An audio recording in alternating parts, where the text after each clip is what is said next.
Communication today Jaipur से जो media journal प्रकाशित हो रहा है उसकी वेबिनार सीरीज की आज ये 8वीं सीरीज है, जो हम एक नए विषय पर बातचीत कर रहे हैं, खेल पत्रकारिता।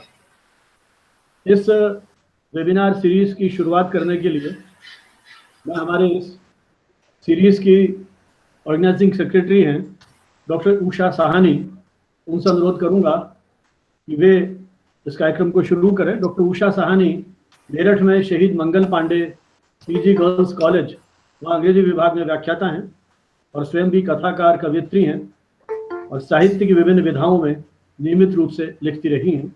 डॉक्टर उषा साहनी। आभार सर। सभी का इस मंच पर स्वागत करते हुए मैं मां शारदे के श्री चरणों में नमन करने के लिए 4 पंक्तियों से इसका शुभारंभ करने का प्रयास कर रही हूँ। या कुंदेन्दु तुषार हार धवला, या शुभ्र वस्त्रावृता, या वीणा वरदंड मंडित करा, या श्वेत पद्मासना, या श्वेत पद्मासना। मां शारदे को नमन करते हुए इस 8वीं नेशनल वेबिनार, जो कि हम वेबिनार सीरीज के तत्वावधान में आयोजित कर रहे हैं, जिसकी संकल्पना प्रोफेसर संजीव भानावत जी, जो कि कम्युनिकेशन टुडे के एडिटर हैं, साथ ही centre for mass communication Rajasthan, university of Rajasthan Jaipur के फॉर्मर हेड भी रह चुके हैं। आपकी ये सोच, जो कि हमने 2 अक्टूबर गांधी जयंती से शुरू की, आज इस मुकाम पर आ चुकी है कि हमें बहुत सारे प्रतिभागियों का सानिध्य प्राप्त हो रहा है, साथ ही अच्छे वक्ताओं का, युवा व वे सभी जो अनुभवी हैं और इस क्षेत्र से जुड़े हुए हैं, एकेडमिशियंस हों या प्रैक्टिशनर्स हों, सभी का हमें बखूबी साथ प्राप्त हो रहा है। इस श्रृंखला को जारी रखते हुए ये जो आज 8वीं वेबिनार हम कर रहे हैं, ये स्पोर्ट्स पर है। एक ऐसा विषय जो अभी कुछ समय पहले राजेश जी से जो बातचीत हो रही थी, समझ में आता है कि ये बिल्कुल भी स्क्रीन पर नहीं किया जा सकता, किंतु दुखद ये है कि इस वक्त स्क्रीन पर ही खूबसूरती से किया जा सकता है। जिस पेंडेमिक के दौर से हम लोग गुजर रहे हैं, फील्ड्स में जाने की अनुमति भी नहीं है और ये सेफ भी नहीं है, किंतु ये स्क्रीन पर हम किस तरह इसका आयोजन कर रहे हैं और कैसे हम इस वेबिनार की विचारों भरी श्रृंखला को जारी रखते हैं, ये एक रोचक विषय होगा। इस विषय में बातचीत करने के लिए मैं आमंत्रित कर रही हूँ प्रोफेसर संजीव भानावत जी को, जो कि विषय प्रवर्तन के लिए हमारे मध्य हैं। Sir please. धन्यवाद डॉक्टर उषा। हमारी लगभग 1 महीने की यात्रा पूरी हो गई है सीरीज की, और जैसा अभी आपने बताया गांधी जयंती से हमने शुरू किया था, तो ये यात्रा इस श्रृंखला की 8वीं हमारी सीरीज खेल पत्रकारिता बदलते आयाम। कम्युनिकेशन टुडे 2 मिनट में मैं इसके बारे में बताना चाहूंगा कि एक मीडिया जर्नल है जिसने अपने प्रकाशन की 24 वर्षों की यात्रा पूरी कर ली है। अगला वर्ष हमारा रजत जयंती वर्ष है, और यदि पेंडेमिक का दौर, जिसकी पूरी उम्मीद है कि हम शायद महीने 2 महीने में इस पर विजय प्राप्त कर लेंगे, तो अगले वर्ष हमारी कोशिश है कि हम भौतिक रूप से, फिजिकली रूप से आप सभी को जयपुर बुलाएं और इस जर्नल की रजत जयंती वर्ष को हम मिलकर के सेलिब्रेट करें, क्योंकि इस जर्नल में देश भर के मीडिया शिक्षक, मीडिया प्रोफेशनल्स, रिसर्चर्स, इन सभी को एक तरह से मंच देने की कोशिश की। उनके विचारों को, उनके शोध अनुसंधान को इसके माध्यम से हमने प्रसारित करने का एक विनम्र प्रयास किया है। तो उम्मीद करते हैं हमारे जितना बड़ा लेखक मंडल है इस 24 वर्ष की यात्रा का, उन्हें हम एक मंच पे बुला के कहीं न कहीं अपने साथ जोड़ पाए। ये पूरी जो हमारी सीरीज है कम्युनिकेशन टुडे के माध्यम से जो हो रही है, इस पूरी सीरीज को हम रिकॉर्ड कर रहे हैं और कम्युनिकेशन टुडे की जो वेबसाइट है उस पर इसके जो यूट्यूब चैनल हमने जो बनाया है उसके माध्यम से उस वेबसाइट पर भी इसको अपडेट कर रहे हैं, ताकि जो कुछ विचार विमर्श यहाँ हो रहा है उस विचार विमर्श को हम भौगोलिक दूरियों को तोड़ते हुए दुनिया के उस हर हिस्से में पहुंचा सकें जहां हमारी भाषा को जानने समझने वाला रहता है। तो ये एक छोटा सा प्रयास इस विचार श्रृंखला को इस पेंडेमिक के दौर में जीवंत और सतत बनाए रखने के लिए। खेलों के प्रति मेरे ख्याल व्यक्ति का आकर्षण शायद शुरू से ही रहा है।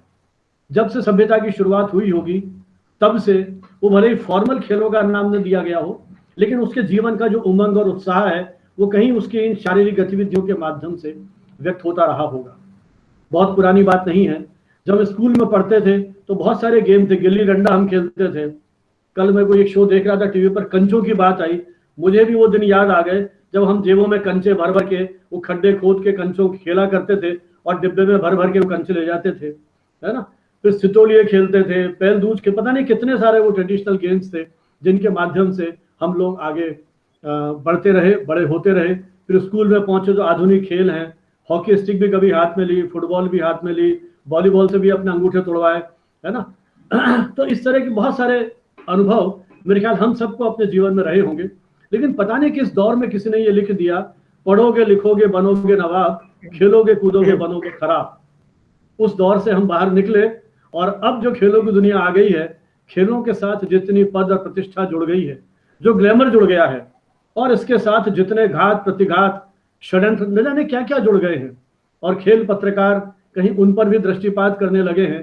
कहीं मैच फिक्सिंग की बात है तो कहीं ड्रग्स लेने की बात है, फिर ओलंपिक्स, एशियाड, और मेरे ख्याल जब से हिंदुस्तान में एशियाड हुए तब से खेलों के प्रति सहज आकर्षण 1952 एक आकर्षण रहा होगा। कुछ खेल ऐसे रहे जिसमें दुनिया में हिंदुस्तान ने अपना नाम कमाया, धीरे धीरे एक बदलाव होता रहा। हमारे यहाँ जयपुर में एक सवाई मानसिंह स्टेडियम है जहाँ कई अंतर्राष्ट्रीय जो मैचेस हैं विशेषकर क्रिकेट के खेले गए। वहाँ हमारे देश के प्रथम प्रधानमंत्री पंडित जवाहरलाल नेहरू का एक कथन लिखा हुआ है, खेल खेल की भावना से खेलो। लेकिन आज मीडिया के माध्यम से खेल मैदान रण क्षेत्र में बदल गए हैं। किस तरह से लोगों की जन भावनाएं उस रिपोर्टिंग से आगे कहीं ना कहीं प्रभावित होती है। हिंदुस्तानी सेना का पाकिस्तान की ओर कूच, क्रिकेट के भगवान, अब वो भगवान यूरोप आउट नहीं होने चाहिए, यूरोप आउट हो गए तो हिंदुस्तान की धरती पे कदम नहीं रखने देंगे। वो जिस तरह से जन उत्साह या जन भावनाओं को जिस तरह से हम उद्वेलित करने लगे हैं, मुझे लगता है ऐसे बहुत सारे प्रश्न हमारे सामने उठे हैं, ऐसी बहुत सारी चुनौतियां हमारे सामने आई हैं। तो वो ट्रेडिशनल खेलों से लेकर के फिर हम उस दौर में आए जब प्रिंट मीडिया, है ना, हम तो पढ़ते थे कि इतने धाव लगाए, 2 रन, है ना। तो फिर अलग अलग तरह की शब्दावली, तिकड़ी, अब तिकड़ी कोई प्रयोग नहीं कर रहा है ना, हैट्रिक लिख रहे हैं। फिर कमेंट्री, मुझे याद है हमारे जयपुर के जसदेव सिंह जी, किस तरह से हृदय की धड़कन उनकी आवाज के साथ रेडियो पर जब हम कमेंट्री सुनते थे, है ना, वो जैसा लगता था जैसे बॉल हॉकी के साथ ड्रिबलिंग कर रही है बॉल साथ की साथ। तो जिस तरह से धड़कन बढ़ती थी उनकी कमेंट्री को सुनते हुए। फिर जब टेलीविजन का दौर आया तो मुझे याद है कि हम टीवी को ऑन करते थे, टीवी का वॉल्यूम ऑफ करते थे और जसदेव सिंह की कमेंट्री सुनते थे। बाद में मुरली मनोहर, मंजूल, सुशील दोषी, ने जाने कितने कमेंटेटर हमारे इस पूरी की पूरी यात्रा में आए। फिर आ गया टेलीविजन और प्राइवेट चैनल्स का दौर, और फिर आ गया डिजिटल मीडिया, और फिर पेंडेमिक। तो इस हर दौर में खेल पत्रकारिता का अपना एक वैशिष्ट स्वरूप रहा है। संयोगवश आज हमारे बीच में 4 विशेषज्ञ हैं जो खेलों के अलग अलग पक्षों से जुड़े रहे। जहां हमारी संयोजक ऑर्गेनाइजिंग सेक्रेटरी जो है इस कार्यक्रम की, वे स्वयं बैडमिंटन की प्लेयर रही, डॉक्टर उषा साहनी, टाइकेंडो की खिलाड़ी रही, फिर बाद में साहित्य की दुनिया में उन्होंने प्रवेश किया। राजेश राय जी का लंबा अनुभव खेलों के साथ रहा। डॉक्टर स्मिता मिश्रा जो स्वयं कमेंटेटर रही दूरदर्शन पे, और साथ ही उन्होंने अपने यहाँ स्पोर्ट्स इकोनॉमिक्स और मार्केटिंग का नया कोर्स शुरू किया। ये नए प्रयोग उन्होंने किए। डॉक्टर स्मृति हमारे साथ में है, स्मृति पाड़ी, जो स्पोर्ट्स यूनिवर्सिटी में लगभग 3 साल की इनिंग रही, और स्पोर्ट्स जर्नलिज्म का कोर्स इन्होंने वहाँ शुरू किया। देश में स्पोर्ट्स यूनिवर्सिटीज बनने का दौर आया। तो खेलों के प्रति मेरे ख्याल सरकारों का, प्रशासन का भी ध्यान गया, किस तरह से लोकप्रिय बनाया जाए। और जो नई शिक्षा नीति आई है उसमें भी खेलों को शिक्षा का अनिवार्य हिस्सा बना दिया गया है, और प्राइमरी एजुकेशन से ही उस एजुकेशन के साथ खेलों को प्राथमिकता पर वहाँ ध्यान दिया गया है। तो उम्मीद करते हैं आने वाले दौर में जिस तरह से हमारी नीतियाँ तैयार हो रही हैं, खेलों की दुनिया में भी व्यापक बदलाव की आहट हमको सुनाई देगी, और इस बदलाव में खेल से जुड़े हुए जो हमारे मीडिया कर्मी हैं, उनकी भी अपनी विशिष्ट भूमिका को हम महसूस करते हैं। तो आज इस सारे दौर में किस तरह की स्थितियां हैं, उन पर अपनी टिप्पणियों के लिए हम आमंत्रित करेंगे हमारे विशेषज्ञों को।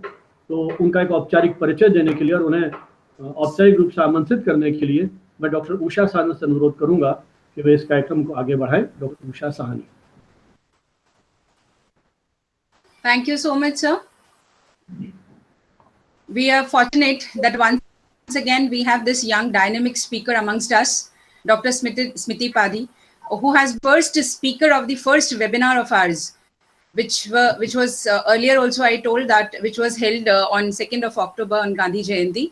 So we are again lucky to have you amongst us, Dr. Smriti Padi. She's the one who is working as an assistant professor at Fakir Mohan University, Balasore, Odisha. Previously, Dr. Padi has been has worked with the Swarnim Sports University, Gujarat. She was the co-editor of journal Vyayam Setu, the biannual multilingual international journal of sports sciences, and had been the editor of university's quarterly magazine Vyayam Jyot, both published by Swarnim Gujarat Sports University. She's an assistant editor of popular media journal, the one under which umbrella we are organizing this webinar series, wherein we are at the 8th national webinar. Dr. Padi was actively involved as project coordinator in production, direction, editing, comparing, and coordinating around 100 episodes made by Swarnim Gujarat Sports Universities. Those actually got aired through Vande Gujarat channel as well. She has her YouTube channel also with the name of Smriti Padi. It's very popular amongst the sports enthusiasts as well. She possesses a meritorious academic record. She has done her internship with the Public Relations Department of two reputed steel ventures of India, that is SAIL, Steel Authority of India Limited, and JSPL, Jindal Steels and Power Limited. Also, she has been associated as project coordinator for Roundtable Conference in Jaipur on Way to Development Journalism, Our Roles, which was organized by Center for Mass Communication, University of Rajasthan and UNICEF, Rajasthan. So Dr. Smriti Padi's introduction that I have talked about here, it was a small one. Otherwise, she has a very good intellectual capacity to talk about many issues. I personally had a conversation with her on gender equality kind of issues, many more. But again, fortunate that this time she's going to talk about sports here. So I welcome you, Dr. Smriti Padi, to share your views on the topic. That's the webinar all about today. Dr. Smriti.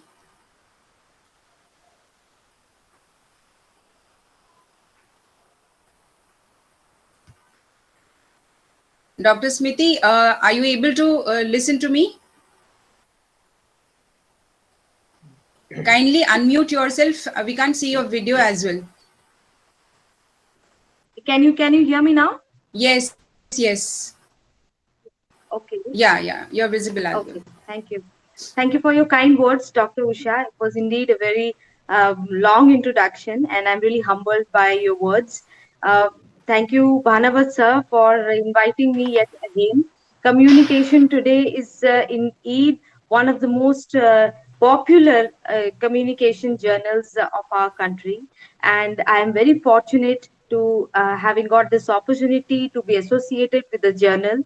And it is overwhelming to note that how this journal is able to organize back to back webinars on very relevant issues and very relevant topics. All credit goes to the team, the wonderful organizing team of communication today. Thank you for having me in this webinar series for the second time. And this time, the topic that that is being chosen for deliberation, that is changing scenario of sports journalism. that is very, very relevant and apt in today's time. And especially for me, because I have got this chance to be associated with one of the, I can say, the beginners, the pioneers in sports universities category, Swarnim Gujarat Sports University. It was the third sports university in the country, and I have got this chance to be associated with the university for about 4 long years. So I will share my experiences regarding what I faced, what challenges I faced in running a course related to sports journalism, what I saw, the mindset of the students and the parents and administration, what problems we faced actually on the ground level. That is what I would want to talk about in my short duration of 10 minutes. That is the time that I have been allotted. So to start with, first of all, I would say that see, the subject of sports journalism, the niche, that is a very niche and specialized subject in the very broad category of journalism and mass communication. So in the niche course that needs a specific kind of takers, it needs a specific kind of mindset to be successful. And unfortunately, in our country, we don't have that mindset as of now. It is very good. It is very good if we have well trained sports journalists, as in sports writers and sports photographers, sports cinematographers, and cameramen who are specifically trained to cover sports events. It will be absolutely amazing, fantastic. But then the problem is that when we start a course like sports journalism, like be it 1 year PG diploma or MA or say 6 months diploma, the thing is that the job scenario is not that encouraging. Okay, because the newspapers or the television channels, they are absorbing students who are passing out as who are doing their MJMC and BJMC courses, and they are allotted different beats. They are asked to cover the sports beat as well, just as a side beat. So that is the mindset, you see. So why would a student invest a complete 2 years studying a certain course in specification as a niche branch, and then be out of job? So that is the thing. That is the main issue. That is the number one issue. And when you work in a sports university, the administration will always want to have more number of students under your course. So it's always the egg first or the chicken first. They say you get students, we'll give you infrastructure. And then the students say, where is the infrastructure? Why would we come and we would spend a certain period of time with the institution? So there the matter is stuck. That is number one. Number two comes the mindset. Okay, as Bhanavat sir was saying in the introduction itself, that the changed education policy, the new education policy states that sports should be introduced as subjects from the primary level. So when somebody is exposed to sports continuously from the very beginning, that is when a certain person will develop a liking, an addiction with the sports. So that is when you will go for a sports course, you will pursue a sports course like this, and then we will have more students and maybe infrastructure will follow up. The third problem that I see is with the understanding of the course of journalism and mass communication in sports universities. I'm talking about the challenges faced by a sports course or a sports journalism department in a sports university. So when you go into a sports university, most of the courses there are related to, say, physical education or maybe sports science or sports nutrition. So the understanding about the course of journalism and mass communication is very superficial there. So the thinking that the administration will have towards this course is that sports journalism means holding a camera and covering maybe the XYZ activities, sports activities which are running in the campus. That is it. Okay, so that is the problem you face with a not deep mindset, with a superficial understanding of the administration regarding the sport journalism and mass communication course. That is the challenge I personally faced in my 4 years long stint in convincing people that journalism and mass communication study with sports journalism as a specification is not just about holding a camera and running around the campus. It is also about understanding the kind of lens you should use, understanding a certain sports that you're going to play. Unless you sweat in the ground, you're not going to be able to catch the nerves of the game. Okay, so you need to actually go to the ground and play one or two sports yourself. It is not about good writing, good conversation. If you have good vocabulary, you have, then you will be able to cover sports. It's not like that. You need to know the terminologies. You need to know the the vocabulary of a certain game. The rules and regulation is like it like you must. The experts would know that it's a very long chapter. So that understanding also should follow on, and that cannot be covered in a 6 months diploma course. You cannot teach them everything. So you can just train them on certain aspects, on certain traits. You can polish the skills. So you would need students who are already exposed to certain kind of sports. That is number one. So the first problem that I see with this kind of course, a niche course like sports journalism, to function and be success in the country, is to have appropriate takers. Is the lack of appropriate kind of a mindset amongst the students, the parents, the job scenario as well. So this is the most important thing that I feel. Second, the theory, the melange of theory and praxis in case of sports journalism is not happening in most of the courses that is being run in the country as of now. Okay, you cannot teach just as in you cannot teach someone to ride a bicycle on papers. The same way you cannot teach someone to cover sports journalism to write about a certain sport just by sitting in a classroom and telling them about 5 C's and 5 W's and the concepts of communication. You can't do that. Okay, so you need them to go and play those games, cover those games actually on the field. So that theory and praxis melange is not happening as far as syllabus is concerned in most of the short-term courses or one-year diploma courses that are running as of now in our country. So we need more maturity. We need to go beyond the superficiality as far as running a sports journalism course is concerned. Symbiosis people are doing comparatively good in the sports management course that they are giving. The fees is very, very high, but then at least they are able to give training on certain infrastructural grounds that are present there. But the public universities that are there in place, the public sports universities that are there in place, in those universities running a niche course like sports journalism, I personally faced these challenges. Okay.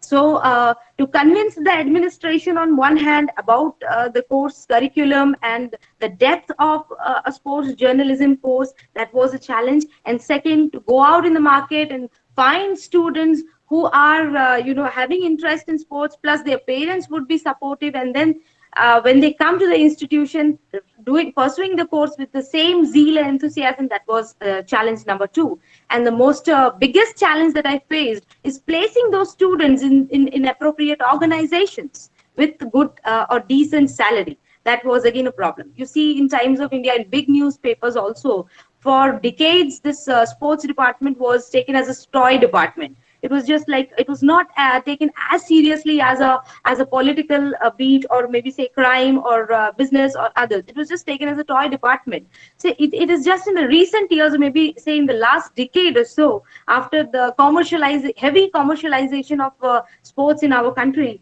and rising interest of audience or the readers and listeners in certain other games as well, like badminton or tennis or like say wrestling or the football or the hockey and all, that the coverage has increased and other games are also being focused, and comparatively seriousness has increased, but otherwise it was just considered as a toy department. So even now, there is just one person looking after the whole sports page, or 2 people at the max looking after the sports page. And those people have also not taken a degree or a diploma in sports journalism to be very frank. They have interest, they have followed the game, they have got the nerves of the game, and they are writing, and they have become a pro in their game like that. Okay, so that is the ground situation. So we can talk about this very ambitious niche course of sports journalism. We can be positive about it,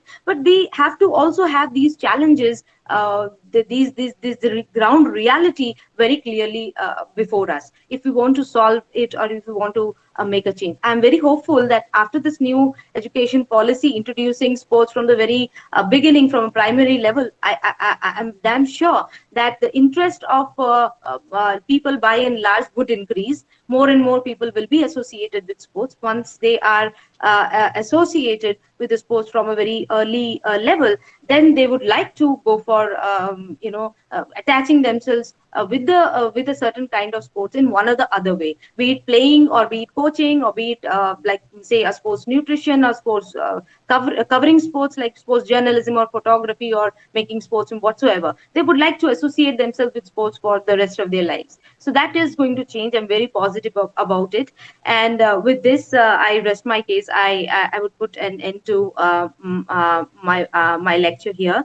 And I would appreciate if we have a discussion more, because I would love to share my experiences then according to the questions that I get. With this, thank you, Usha ji, for having me. Thank you, Bhanavat sir, for calling me in such an appropriate subject, changing scenario of sports journalism. Thank you, everyone. Thank you, speakers, and thank you, listeners, for giving me a very patient hearing.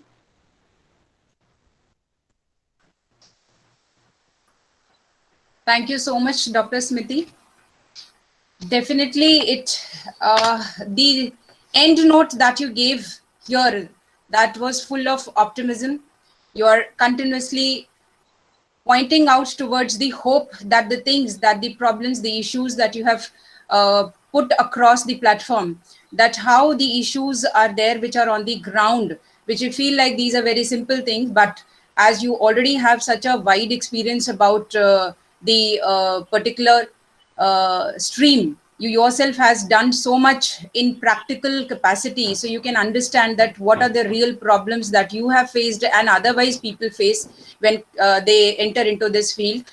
Those were very properly highlighted by you, and the fact is this: after struggling and after even facing all those problems, you could do the wonders in the field and come out with flying colors, along with a strong hope that things will definitely grow in the positive sense with the new education policy. That was marvelous.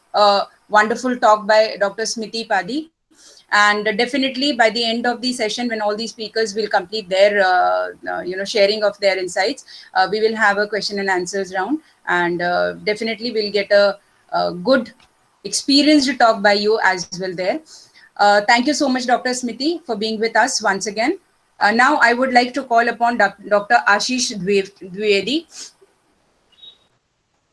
Dr. Ashish Dwivedi जी का media के क्षेत्र में करीब 20 वर्षों का अनुभव है। उन्होंने डॉक्टर हरि सिंह गौर केंद्रीय विश्वविद्यालय सागर से 1998 से संचार एवं पत्रकारिता में प्रावीण्य सूची में मास्टर डिग्री हासिल करने के बाद 2008 में इसी विश्वविद्यालय से राष्ट्रीय दायित्व व हिंदी पत्रकारिता विषय पर पीएचडी की। इस पर उनकी पुस्तक प्रकाशित भी हो चुकी है। वे फिजिकल एजुकेशन में बैचलर डिग्री भी कर चुके हैं। जनसत्ता दिल्ली से पत्रकारिता में प्रशिक्षण हासिल करने के बाद वे सागर दैनिक अखबार आचरण व नव भारत भोपाल के संपादकीय विभाग से जुड़े रहे। 2003 में जीवाजी विश्वविद्यालय ग्वालियर के जनसंचार एवं पत्रकारिता विभाग के संस्थापक सदस्य रहे व 5 वर्षों तक वहां अध्यापन किया। इसी दौरान देश के प्रतिष्ठित लक्ष्मीबाई राष्ट्रीय शारीरिक शिक्षा संस्थान सम विश्वविद्यालय ग्वालियर में 2006 में शुरू हुए खेल पत्रकारिता विभाग में खेल पत्रकारिता के पाठ्यक्रम निर्माण व अध्ययन में विषय विशेषज्ञ के तौर पर आप जुड़े रहे। यहीं से आपको रुचि खेल पत्रकारिता के क्षेत्र में भी बहुत आपकी रुचि बहुत शब्द भूल गई हूँ। हाँ, you became very, you took a lot of interest in this particular field. अपने शैक्षणिक करियर के दौरान डॉक्टर द्विवेदी ने राष्ट्रीय अंतर्राष्ट्रीय संगोष्ठी व कार्यशालाओं में पौंडीचेरी, हैदराबाद, लुधियाना, जयपुर, भुवनेश्वर, अहमदाबाद, ग्वालियर, भोपाल, वर्धा, माउंट आबू सहित कई विश्वविद्यालयों में शोध पत्र प्रस्तुत किए। हिमाचल प्रदेश विश्वविद्यालय शिमला से ए ग्रेड में जनसंचार एवं पत्रकारिता में रिफ्रेशर कोर्स आपने किया। इसके साथ यूजीसी नई दिल्ली द्वारा आयोजित स्क्रिप्ट राइटिंग का ई कोर्स भी आपने किया। कुछ समय आपने एसएल पार लिमिटेड में बतौर जनसंपर्क अधिकारी का दायित्व भी निभाया। आपका औपचारिक इंट्रोडक्शन मैं दे चुकी हूँ, बीच में एक शब्द रह गया, उसके लिए क्षमा चाहती हूँ। आप मंच पर आमंत्रित हैं। धन्यवाद।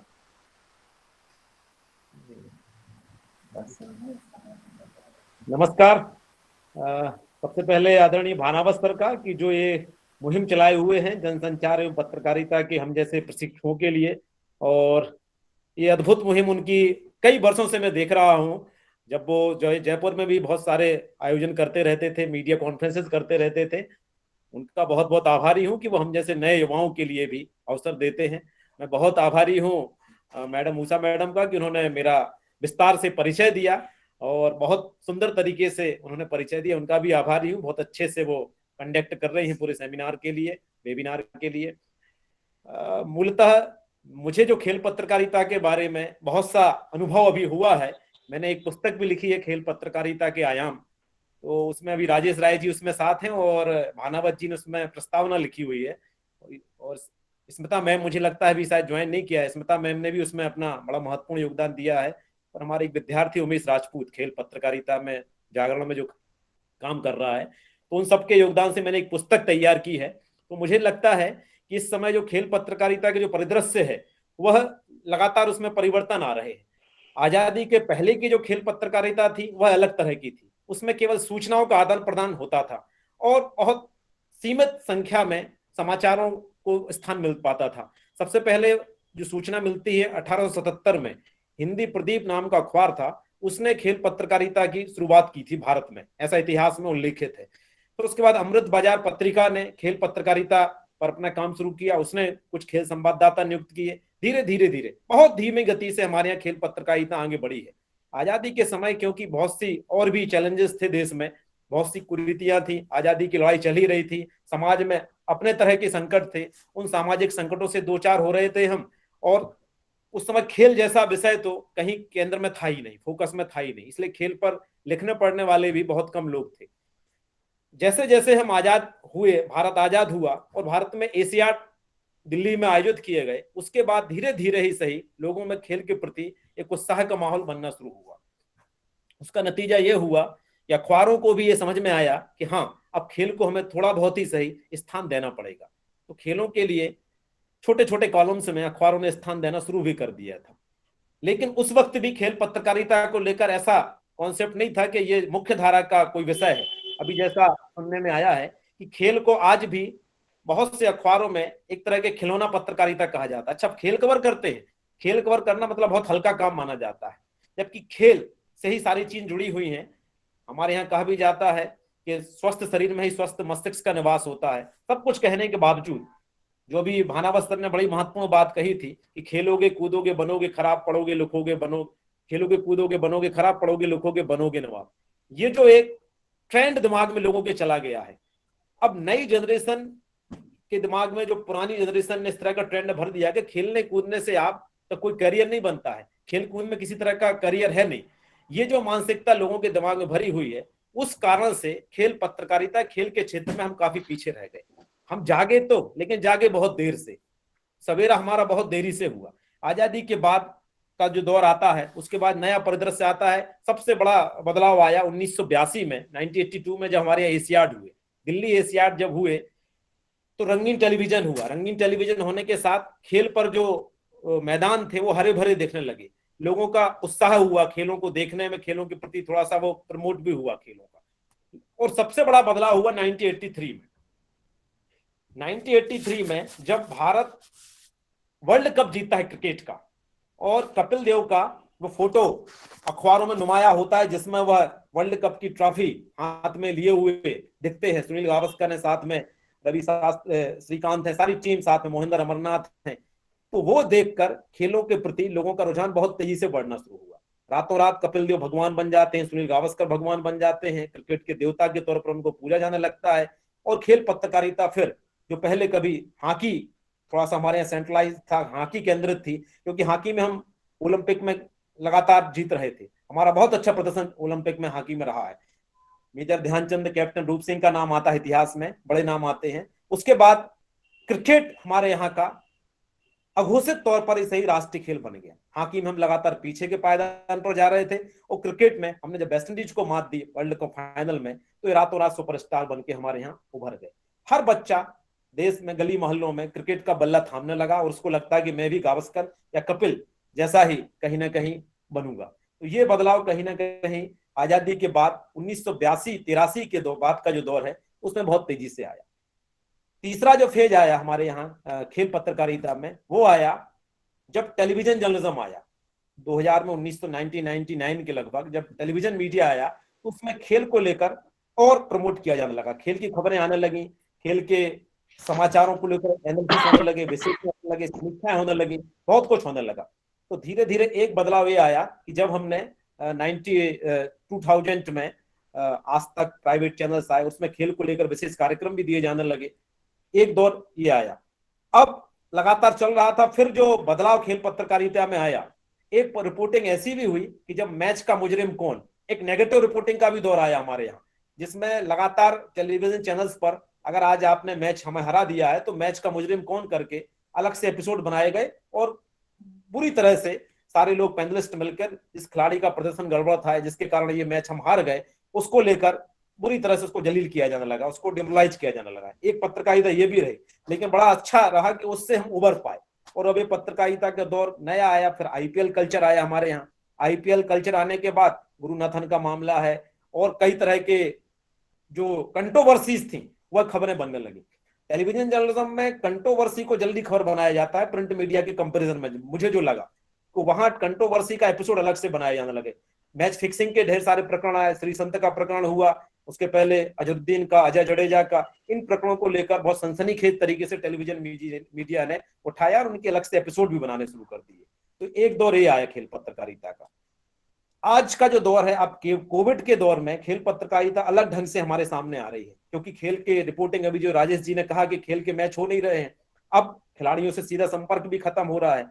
एक दौर ये भी आया है कि बीसीसीआई जैसी अमीर हमारे यहाँ बोर्ड है, और उसके पास इतना पैसा है कि अब उन्होंने खिलाड़ियों से, खेल पत्रकारों का जो मेलजोल पहले होता था, वह कहीं ना कहीं उसमें भी दूरियां आनी शुरू हुई हैं। पहले बहुत आसान था कि अब फला खिलाड़ी, खेल पत्रकार ने फला खिलाड़ी का इंटरव्यू लिया, लेकिन अब धीरे धीरे उसमें भी दूरियां आई, वो अपने वीडियो अपलोड करने लगे, ट्विटर पर देने लगे जानकारियां। तो ये एक दौर ये भी हमें देखने के लिए मिलता है।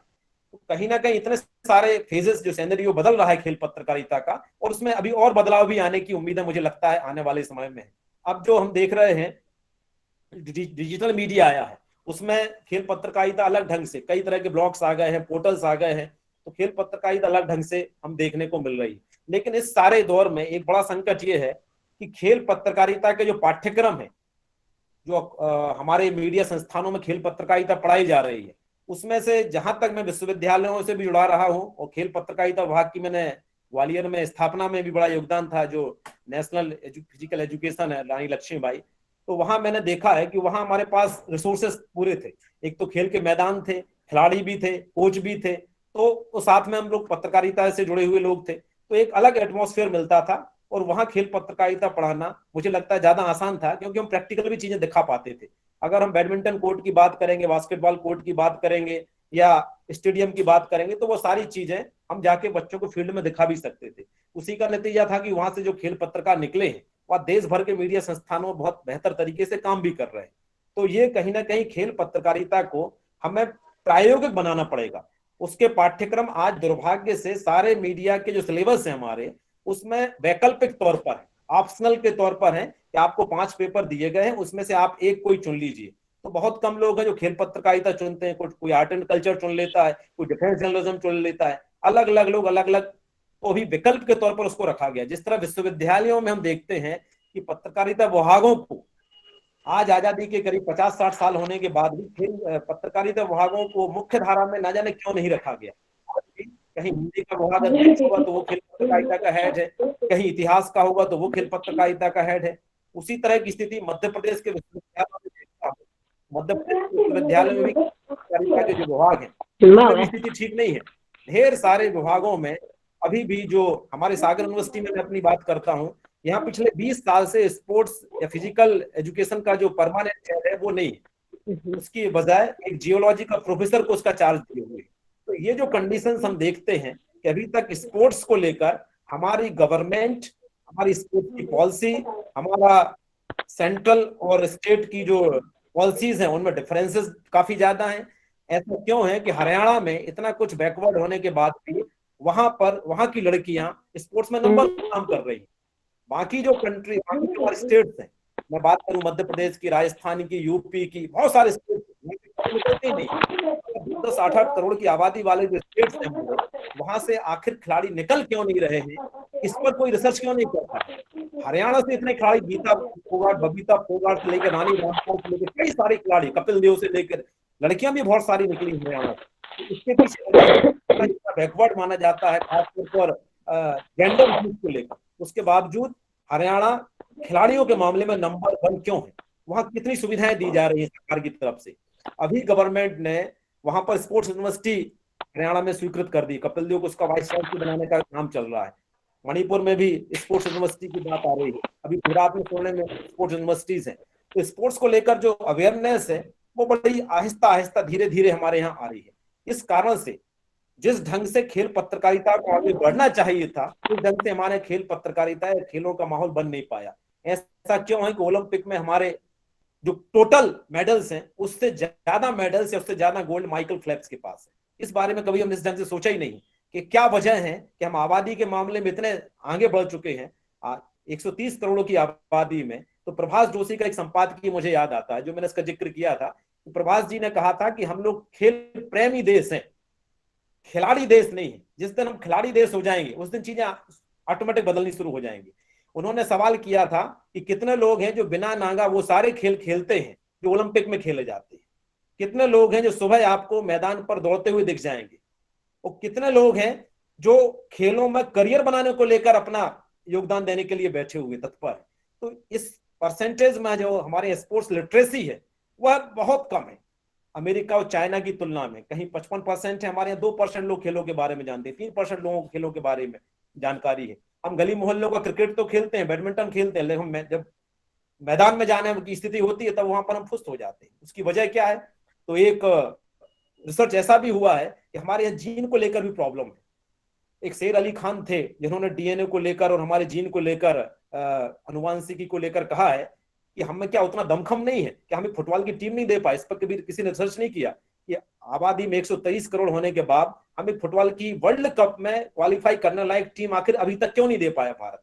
ये एक बहुत बड़ा सवाल है। हम 2 या 3 मेडल्स में हम केवल ब्रॉन्ज में, सिल्वर में बहुत आसमान सर पर उठा लेते हैं। तो ऐसा इस ढंग से कभी खेल पत्रकारों ने उसकी रिपोर्टिंग की है क्या कि जेंडर इनइक्वलिटी का कितना बड़ा इश्यूज है हमारे यहाँ। महिला खिलाड़ी को जो मिलता है पैसा और पुरुष खिलाड़ी को जो मिलता है, क्रिकेट की बात कीजिए, जो मिताली राज को मिलेगा, क्या उतना पैसा विराट कोहली के कंपैरिजन में कितना, उसमें डिफरेंसेस कितने सारे हैं। आप हिमा दास के बारे में, दुती चंद के बारे में, और हमारे जो खेल के नायक हैं, अभी तो सुनील छेत्री और वाईचिंग भूटिया के चेहरे नहीं मालूम होगा युवाओं के लिए। दुर्भाग्य है हमारे यहाँ का। किस विज्ञापन में वाईचिंग भूटिया दिखते हैं, किस विज्ञापन में रानी रामपाल दिखती हैं।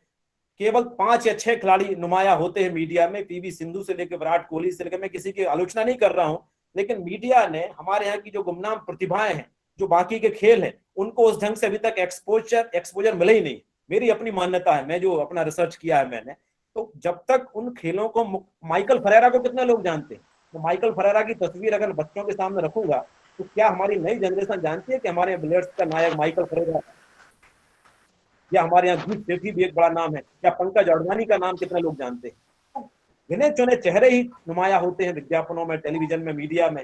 जब तक ये पूरा परिदृश्य ठीक से हम नहीं बदल रहे, हम हर खेल के प्रति, मैं क्रिकेट की लेकर आलोचना नहीं कर रहा हूँ, लेकिन हमें हर खेल को लेकर एक जल्दी सोच बनानी पड़ेगी, एक स्वस्थ सोच बनानी पड़ेगी। क्रिकेट में जीतते हैं तो पहले पेज पर आ जाते हैं, लेकिन बाकी खेलों में जीतते हैं तो आप अंदर के खेल पेज पर भी 2 कॉलम की खबर मिलती है।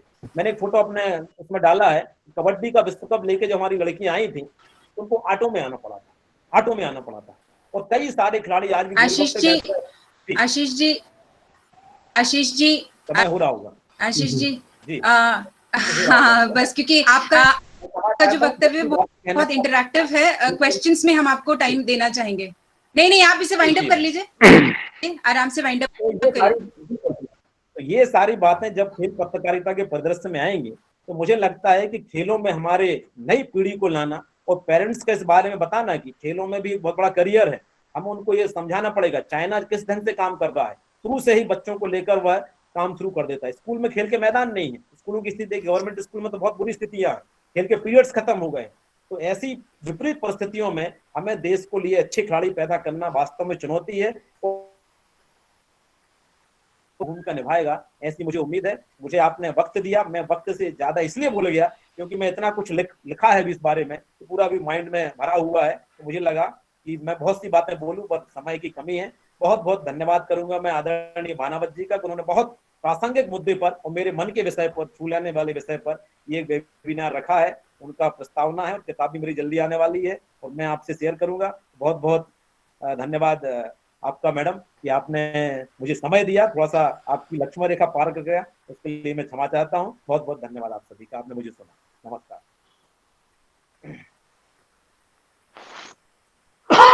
राजेश जी, धन्यवाद। आपका वक्तव्य बहुत प्रभावी रहा। मेरे पास मैसेज भी आए हैं कि और सुनना चाहते हैं लोग, किंतु समय की दुविधा के कारण मैं आपको बीच में टोकने पे मजबूर हो गई। किंतु प्रश्न उत्तर सेशन में आप हमारे साथ जुड़े रहिएगा। हो सकता है हमारे कुछ प्रतिभागी साथी यहाँ पर आपसे जरूर प्रश्न करना पसंद करेंगे, तब आप समय ले सकते हैं। और आपका बहुत बहुत आभार। आपने जिस तरह से इस खेल विषय की जो प्रासंगिकता है उसके बारे में सारी बातचीत की, the entire graph that you have shown showing the ups and downs in this, plus to that the specific point जिस पर आपने बात की कि देश को जो है वो खेल प्रेमी होना है, खिलाड़ी होना है, सिर्फ देखने वाला दर्शक नहीं होना है, बल्कि दूसरी तरह से भी प्रयास करना है, तब शायद हम उस स्तर पर पहुंच पाएंगे जिसको कि हम आशा रखते हैं कि हमारा देश उस स्तर पर हो। कतिपय ये भी सत्य है कि काफी हद तक सुधार भी है और बहुत सकारात्मक चीजें हो भी रही हैं, किंतु अब ये जो पेंडेमिक दौर है इसमें तो डेफिनेटली सिचुएशंस बहुत डिस्टर्ब हो गई हैं, पर आशा है, जैसा कि डॉक्टर स्मृति पाधी ने कहा था, कि हम आशान्वित हैं कि भविष्य में शीघ्र ही ये सब चीजें बहुत सुगम तरीके से रोटेशन में आ जाएंगी और हम लोग बहुत बढ़िया तरीके से इस विषय को भी लेकर आगे आएंगे, क्योंकि सरकार खेल पर बहुत ज्यादा प्रेशर भी डाल रही है। योगा, खेल, इन क्षेत्रों पर पहले ये जो कहावत प्रोफेसर भानावत जी ने कही थी खेलों को लेकर के कि पढ़ोगे लिखोगे एटसेट्रा एटसेट्रा, मैं उसको वापस नहीं बोल रही हूँ, तो ये चेंज भी हो रही है, तो हम फिर भी आशान्वित ही हैं इस चीज को लेकर के। आपका बहुत बहुत आभार, इस मंच के साथ आप जुड़े और आपने अपने भावों को यहाँ पर व्यक्त किया। इसी के साथ मैं अब अपने नए जो चाहूंगी राजेश राय जी, जो कि गत 25 वर्षों से अधिक समय से खेल पत्रकारिता से जुड़े हुए हैं। प्रारंभ में ही जब हमारी इनसे बातचीत हो रही थी तो बहुत सारी ऐसी बातें आपसे चर्चा में आई जिनको सुनकर समझ में आ रहा है कि हमें एक और नया आयाम इस विषय का देखने और सुनने को मिलेगा आपके वक्तव्य से। लगभग सभी तरह के खेलों को कवर करने का आपका राष्ट्रीय अंतर्राष्ट्रीय स्तर का अनुभव रहा है। वर्तमान में वह वार्ता संवाद समिति के खेल प्रमुख भी हैं आप। आकाशवाणी, दूरदर्शन और विभिन्न टीवी चैनल्स के साथ एक विशेषज्ञ के तौर पर आप जुड़े हुए हैं। दिल्ली खेल पत्रकार संघ की कार्यकारी समिति के आप सदस्य हैं। साथ ही और बहुत सारे इनके साथ बातें जुड़ी हुई हैं और बहुत सारी ऐसी चीजें जुड़ी हुई हैं जो प्रमुख तौर से बताई जानी चाहिए, क्योंकि समय की कमी की वजह से मैं आपको सीधे ही मंच पर आमंत्रित करती हूं और उम्मीद करती हूं कि आप अपने वक्तव्य के माध्यम से सभी को एक नया प्रकाश दिखाएंगे। श्री राजेश जी। आप सभी को मेरा नमस्कार। दरअसल खेल पत्रकारिता में जब हम बात कर रहे हैं तो एक तो मौजूदा परिदृश्य है जो कोरोना के टाइम का है, और एक परिदृश्य है जो इससे कुछ साल पहले का है। दोनों चीजों में इस समय बहुत बड़ा फर्क आ चुका है। अब हम करंट सिनेरियो पर ज्यादा बात करें तो बेहतर रहेगा, क्योंकि पीछे वक्ताओं ने इतिहास के बारे में पिछले 50-60 साल में क्या क्या हुआ उसके बारे में पूरी तरह से जिक्र किया है। इस समय जो है वो खेल पत्रकारिता एक संकट के दौर से गुजर रही है। अगर आप देखें तो कोरोना काल में मार्च से लेकर अक्टूबर तक खेल गतिविधियां बिल्कुल बंद हो गई थी। अखबारों के पन्नों की जो संख्या थी वो भी घट के, जो 40-50 पेज अंग्रेजी अखबार निकालते थे वो 12 पेजों पर आ गए थे। और जो टीवी चैनल बाकायदा स्पोर्ट्स के प्रोग्राम रखा करते थे आधे घंटे का 1 घंटे का, वो प्रोग्राम गायब हो गए।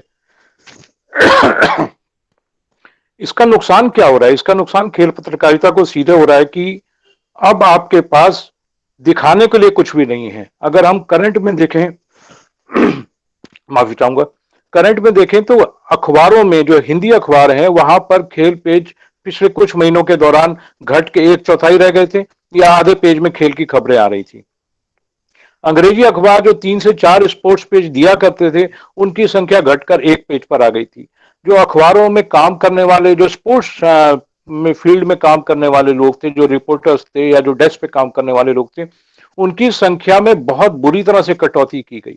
जिन अंग्रेजी अखबारों में 13 से 14 स्पोर्ट डेस्क पे लोग काम करते थे वहां संख्या घट के 3 से 4 आ गई। जिन हिंदी अखबारों में 4 से 5 या 6 लोग काम करते थे उनकी संख्या घट के 1 से 2 रह गई। अगर आप टीवी चैनलों को देखें तो वहां पर स्पोर्ट्स के जो प्रोग्राम थे बिल्कुल सिरे से गायब हो गए। वहां पर कोई जगह नहीं है स्पोर्ट्स के लिए, कोई बात नहीं करता है स्पोर्ट्स के लिए। हाँ, अभी जो आईपीएल चल रहा है उसके लिए 1-2 चैनल कुछ थोड़ी देर के लिए प्रोग्राम 5-10 मिनट का दे देते हैं, जहां पर उन्होंने इंटरनेशनल क्रिकेट को जो अनुबंधित किया है उनसे वो चर्चा होती है। अदरवाइज आप उसको छोड़ दें तो स्पोर्ट्स को लेकर कोई चर्चा नहीं है। इस समय कहीं कोई ये बात नहीं कर रहा है। अखबार, टीवी चैनलों के माध्यम से चर्चाएं आप दूसरी तरह की सब देख सकते हैं, पूरी बहस होती है, पूरे पैनल होते हैं, लेकिन कोई एक पैनल आपको ऐसा नहीं दिखाई देगा जो इस बात पर चर्चा करे कि जो 2021 में ओलंपिक होने हैं उसमें हम क्या करने जा रहे हैं, वहां हमारी स्थिति क्या रहेगी। आपको सबको मालूम है कि 2016 के जो रियो ओलंपिक थे उसमें मात्र 2 मेडल मिले थे। पीवी सिंधु का एक रजत पदक था और साक्षी मलिक का एक ब्रॉन्ज मेडल था। उसके बाद से हुआ यह कि हम अगले 3 ओलंपिक के लिए यानी 20, 24 और 28 के लिए एक बाकायदा ब्लूप्रिंट बनाएं, एक रोड मैप बनाएं कि हमें उसमें अपना अच्छा परफॉर्म करना है, हमें उसमें आगे जाना है। लेकिन वो जो रोड मैप था वो रोड मैप कहीं खो गया है और कहीं किसी को पता नहीं है कि हम आगे करने क्या जा रहे हैं। और कोरोना ने टाइम ने तो और चीजें बढ़ा दी हैं और खासतौर पर खेल पत्रकारिता इस समय जो है वो बहुत संकट के दौर से गुजर रही है, क्योंकि अभी भी जो वक्ताओं ने कहा कि टॉय स्पोर्ट्स यानी टॉय पेज, इस तरह की चीजें हैं। एक बहुत अच्छा सब्जेक्ट था खेल पत्रकारिता, जहां पर युवाओं के लिए, युवाओं के पास अपने आप को साबित करने का, अपने आप को दिखाने का एक मौका था। लेकिन मैं अभी भी कहता हूं कि स्पोर्ट्स जर्नलिज्म वही लोग कर सकते हैं जिनमें खेलों के लिए एक जुनून होता है, एक पैशन होता है। अगर उनके अंदर वो पैशन नहीं है तो वो जिंदगी में कभी स्पोर्ट्स जर्नलिज्म नहीं कर पाएंगे। केवल खिलाड़ियों को बिठाकर उसका इंटरव्यू कर लेना या उसमें कोई कंट्रोवर्शियल बात निकाल लेना, वो एक स्पोर्ट्स जर्नलिज्म नहीं है। स्पोर्ट्स जर्नलिज्म ये है कि आप फील्ड में जाएं, ग्राउंड में जाएं, वहां पर देखें वहां एक्चुअली क्या हो रहा है। जब तक आप वहां नहीं जाएंगे, उन चीजों को महसूस नहीं करेंगे, उन चीजों को एक जब आप लिखें तो ऐसा लगे कि जो पाठक पढ़ रहा है उसको पता चले कि इस व्यक्ति ने उस पूरे इवेंट को अपने बहुत बारीकी से देखा है, बहुत करीब से देखा, और वो एक चित्रण कर रहा है, एक सजीव चित्रण कर रहा है कि हाँ ये जो मैच हुआ था कैसे हुआ था। इन चीजों का जो अभाव है वो दिख रहा है। और अब जब हम देखते हैं कि कोरोना टाइम में स्पोर्ट्स पेजों में जो स्पोर्ट्स पेज में जो संख्या थी खबरों की वो कम हो गई है, आधा पेज, 1/4 पेज, इन तरह के हालात जब हो गए थे तो उसका एक बड़ा गलत असर युवाओं पे जाता है कि जब स्पोर्ट्स जर्नलिज्म की हालत ये है तो उसमें कैरियर कैसे बनाया जाए। और जब कैरियर बनाने की बारी आती है तो सबसे पहला तो सवाल ये है कि जो हमारे खिलाड़ी हैं वो क्या वास्तव में अपना कैरियर बना पा रहे हैं। एक मुद्दा ये है कि कुछ चुनिंदा खिलाड़ी ही विज्ञापनों से पैसा कमाते हैं या कुछ चुनिंदा खिलाड़ी ही एक अच्छी कमाई कर पाते हैं। अधिकतर खिलाड़ी हैंड टू माउथ रहते हैं, जो कमाते भी हैं वो उनकी ट्रेनिंग पर, वो उनकी फिटनेस पर, वो उनकी तैयारियों पर खर्च हो जाता है। हाँ, ये बात जरूर है कि मौजूदा सरकार इस बात की कोशिश कर रही है, अपनी तरफ से पैसे भी दिए जा रहे हैं, खिलाड़ियों को एक्सपोजर भी दिया जा रहा है, लेकिन जब तक खेलों में हम बड़ी उपलब्धियां हासिल नहीं करेंगे। बड़ी उपलब्धियों का मेरा सीधा सा मतलब ओलंपिक से है। अगर हम ओलंपिक में 1 या 2 पदक से ही संतुष्ट होते रहेंगे तो हमारे यहाँ खेलों का परिदृश्य कहीं नहीं बदलेगा, खेल पत्रकारिता का भी परिदृश्य कहीं नहीं बदलेगा। हमें चाहिए कम से कम ओलंपिक, जब हम अगले साल टोक्यो ओलंपिक हो तो हमारे खिलाड़ी अगर 10 से 15 पदक जीत पाते हैं तो लगेगा कि हाँ कुछ हुआ है। तो उसके बाद जाकर आप एक नया मूवमेंट देख सकते हैं, एक नया आंदोलन देख सकते हैं। लेकिन जब तक 1 या 2 पदक तक सिमटे रहेंगे उसका कोई फायदा नहीं होगा। और हम बार बार यही कहते रहेंगे कि क्रिकेट को बढ़ावा मिलता है, क्रिकेट को सब लोग प्रमोट करते हैं, लेकिन क्रिकेट किस तरह से अपनी मार्केटिंग करता है इस बात को कोई नहीं देख पाता है। कोरोना के टाइम में जब दूसरे खेल बंद हो चुके थे, कुछ नहीं शुरू हो पा रहा था, ट्रेनिंग नहीं हो पा रही थी, ओलंपिक के बारे में पता नहीं चल रहा था कि हम अपनी तैयारियां कैसे करेंगे, तो बीसीसीआई ने पूरी की पूरी जो आईपीएल थी उसको यूएई में ले जाके करा दिया। अब ऑलमोस्ट आईपीएल आपका खत्म होने वाला, 10 नवंबर को इसका फाइनल हो जाएगा। तो उन्होंने पूरा आईपीएल एक दूसरे देश में ले जाके करा दिया। अपने खिलाड़ियों को वो पूरा पैसा देते हैं और अपने खेल की जो मार्केटिंग है वो तमाम जो मीडिया चैनल्स हैं उसमें करते हैं। तो उसका फायदा उन्हें नजर आता है कि अखबारों में, टीवी चैनल्स में ये प्रमुखता से कहा जाता है भाई अगर आपको करना है तो आईपीएल की आप खबरें दें, अखबार में करना आईपीएल की खबरें दें, क्योंकि वो विज्ञापन दे रहे हैं। दूसरे खेलों के साथ ये स्थिति नहीं है। अखबार भी जिंदा इसीलिए रहते हैं कि जब उनको बाहर से विज्ञापन मिल रहा है, जब उनको बाहर से पैसा मिल रहा है। टीवी चैनल भी इसीलिए जिंदा रहते हैं कि उनको एक प्रोवाइड हो रहा है, उनको एक सोर्स ऑफ इनकम आ रहा है, तब उस चीज को वो आगे प्रमोट करते हैं। देखिए बहुत सारी चीजें बहुत प्रैक्टिकल, प्रोफेशनल और बिल्कुल कमर्शियलाइज हो गई हैं। अगर इस कमर्शियलाइज का जो एक चक्रव्यूह है उसमें अगर खेल सरवाइव करेंगे और ओलंपिक में अगर आप ज्यादा पदक लाएंगे तब जाकर दूसरे खेलों का जो कमर्शियलाइज मामला है वो बढ़ेगा, खिलाड़ियों को पैसा मिलेगा। कई स्टेट गवर्नमेंट है वो अनाउंस करती हैं कि ओलंपिक में आप गोल्ड जीतिए हम आपको 6 करोड़ रुपया देंगे, सिल्वर जीते हम आपको 3 करोड़ रुपया देंगे, ब्रॉन्ज जीते हम आपको 1 करोड़ रुपया देंगे। लेकिन जब खिलाड़ियों की बात आती है तो वो जो तैयारियों के लिए उन्हें पैसा चाहिए होता है वो नहीं मिलता है।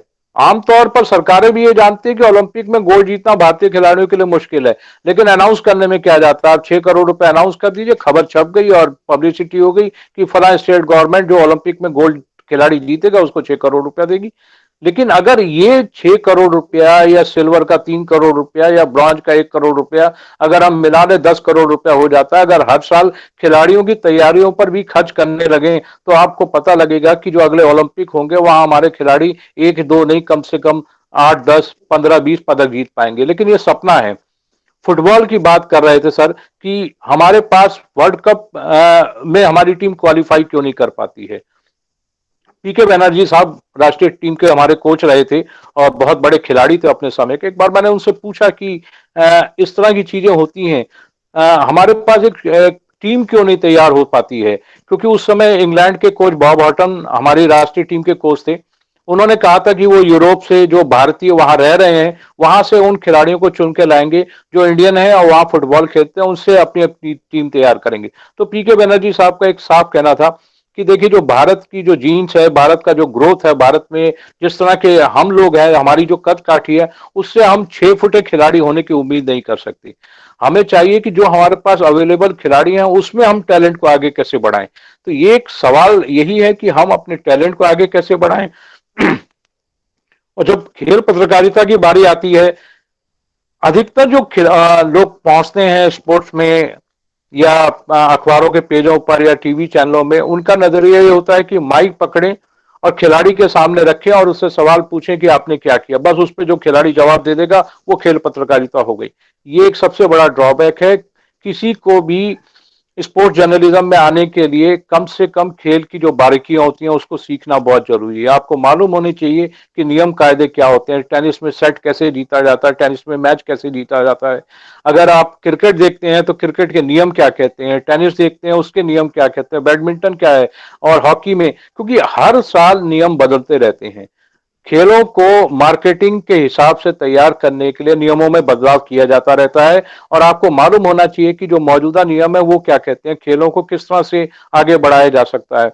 तो जब तक, और अच्छा एक सबसे बड़ा सवाल ये है कि जो स्पोर्ट्स जर्नलिस्ट हैं उनको एट पार नहीं रखा जाता है। जो दूसरी फील्ड के लोग होते हैं। अगर आप पॉलिटिकल जर्नलिस्ट देखें, जब आप बिजनेस जर्नलिस्ट देखें या क्राइम रिपोर्टर्स देखें, जो स्पोर्ट्स जर्नलिस्ट हैं वो बिल्कुल एट पार नहीं होते हैं, उनका जो लेवल है वो कहीं इनसे इंफीरियर है।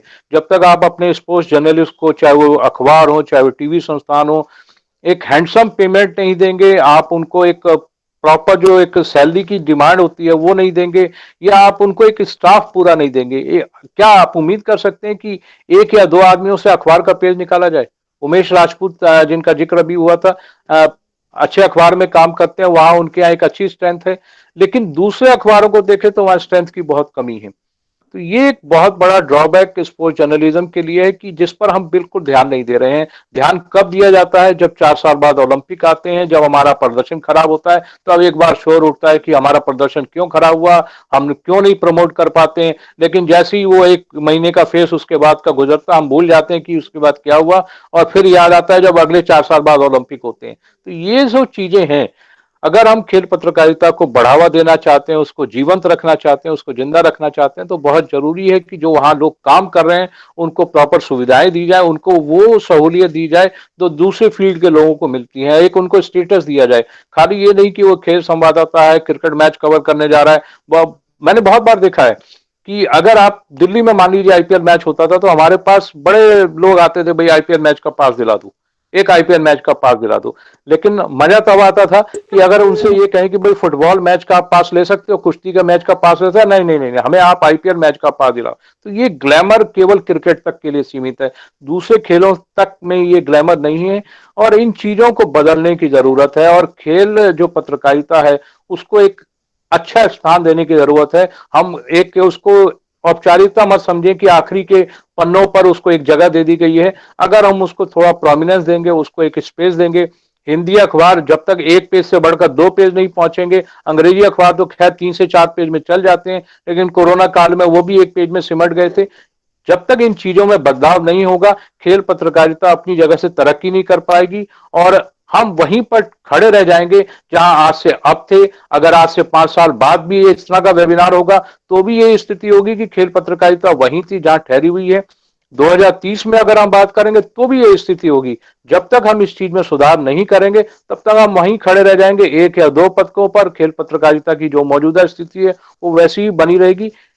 आपको इसमें उल्लेखनीय सुधार करने की जरूरत है, और मुझे उम्मीद है कि इस तरह के जो सेमिनार हैं, इस तरह के जो वेबिनार हैं, वो इस मामले में लोगों को जागृत करेंगे, उनको प्रमोट करेंगे कि आप इस बारे में नए सिरे से सोचें और खेल पत्रकारिता को एक नई ऊंचाई पर ले जाएं, एक नए आयाम पर ले जाएं। धन्यवाद।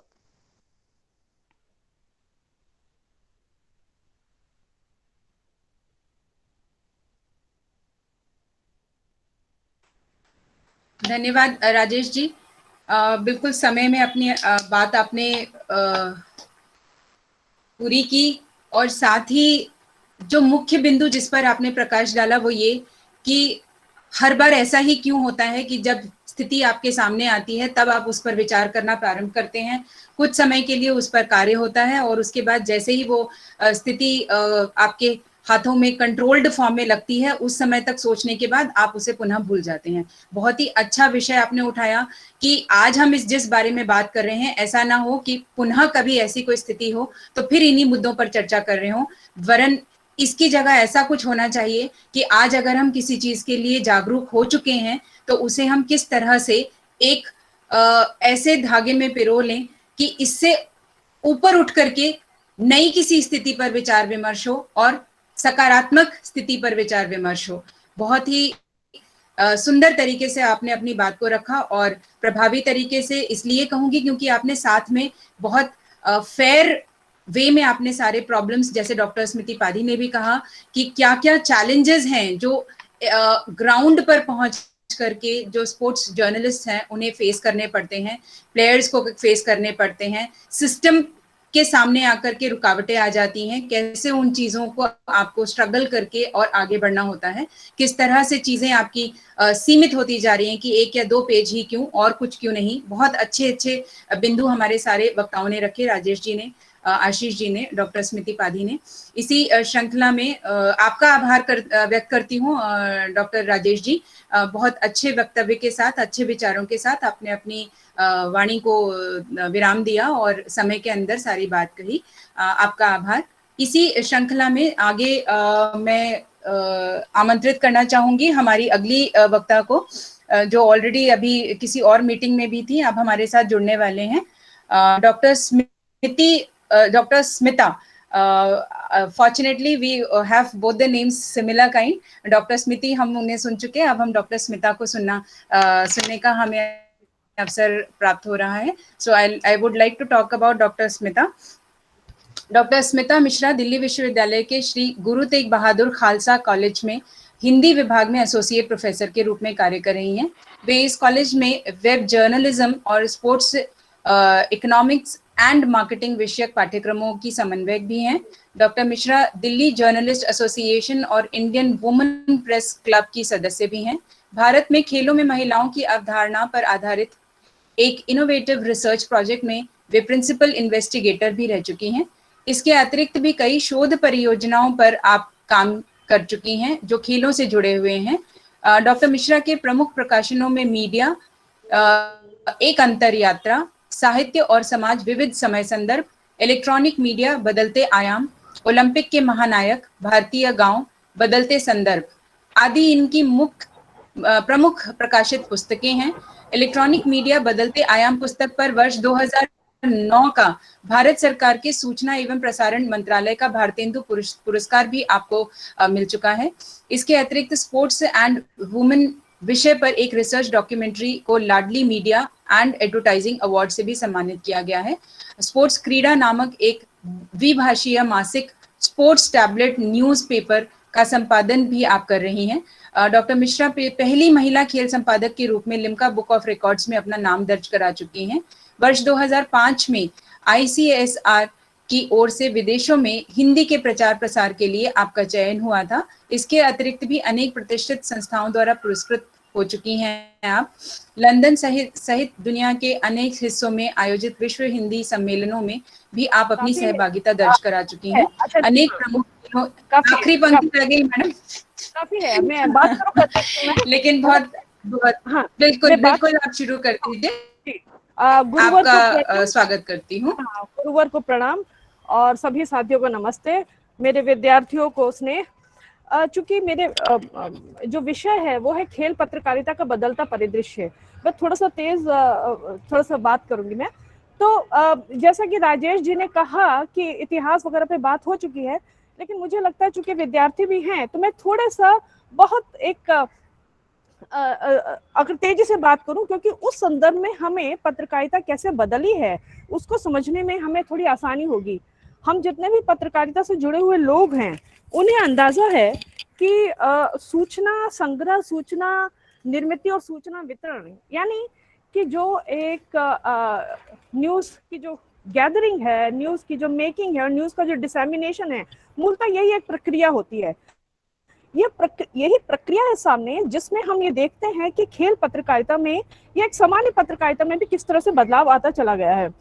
अगर हम हिंदुस्तान की बात को लेकर चलते हैं तो ईस्ट इंडिया कंपनी के समय से खेल पत्रकारिता शुरू हो जाती है और अंग्रेजों द्वारा ही चला हुआ जो द टाइम्स हैं, स्टेट्समैन हैं, इनमें ये खबरें छपनी शुरू हो चुकी थी 18वीं शताब्दी में ही, 18वीं शताब्दी के बाद में, कि जो अंग्रेज छावनी के लोग अफसर जो खेल खेला करते थे, खासतौर पे जो घुड़सवारी से संबंधित है या फुटबॉल से संबंधित है, मुक्केबाजी है, इनसे संबंधित जो खेल होते थे इनकी खबरें छपती थी। लेकिन ये अंग्रेजों की खबरें छपती थी और इनका जो टारगेट रीडर होता था वो भी वो अंग्रेज ऑफिसर्स ही होते थे, वो छावनियां होती थी। तो ग्रेजुअली जैसा कि हमारे द्विवेदी जी ने बताया कि हिंदी प्रदीप भी इसमें शुरू होता है, इसके पहले भी खेलों का मसला शुरू होता है। लेकिन इसी बीच में अंग्रेजी जो अखबार के मालिक थे उन्हें भी अंदाजा हो गया था कि अगर अखबार को सस्टेन करना है तो यहाँ भी लोकल पाठक क्रिएट करने होंगे और यहाँ पे जो खेला जा रहा है उसको भी स्थान देना होगा। तो ये सब काम करने के लिए एंग्लो इंडियंस जो लोग थे उनको ज्यादा हायर किया गया, जो जूनियर स्तर पर ये सब काम किया करते थे। और फिर ग्रेजुअली ये सब चीजें चलती हैं। और जाहिर सी बात है, अगर हम ये देखते हैं कि हम भारत में जो खेल है वो पारंपरिक खेल रहे, वो पारंपरिक खेल जो आधुनिक खेल थे उससे वो भिन्न थे या उसके मुख्य धारा में नहीं आ पाए। तो अगर हम ये मूलतः देखते हैं कि भारतीय खेल पत्रकारिता एमेच्योर से प्रोफेशनल खेल को कवर करने की यात्रा है। तो एमेच्योर से प्रोफेशनल का मतलब ये है कि मैं इस बीच में दो जिक्र करना चाहूंगी। एक 1996 में एक फिल्म आई थी Jerry Maguire. Jerry Maguire Tom cruise की फिल्म थी, जो कि एक स्पोर्ट्स एजेंट पर बेस्ड है। स्पोर्ट्स एजेंट, और उसका फेमस सेंटेंस है शो मी द मनी, यानी पैसा। तो जो एमेच्योर खेल थे उसमें पैसा नहीं था। एमेच्योर से प्रोफेशनल होने की यात्रा, यानी खेलों में केवल ग्लोरी के साथ, ग्लोरी के लिए खेलना, फिर खेल पैसे के लिए खेलना, ये जो पूरी जर्नी है, यहीं पे पूरी की पूरी यात्रा हमारी स्पोर्ट्स जर्नलिज्म की सिमटी हुई है। और हम ये सब जानते हैं, हॉकी ही पराधीन देश में हमारे पास एक ऐसा खेल था जिसके साथ हमारी ग्लोरी जुड़ी हुई थी।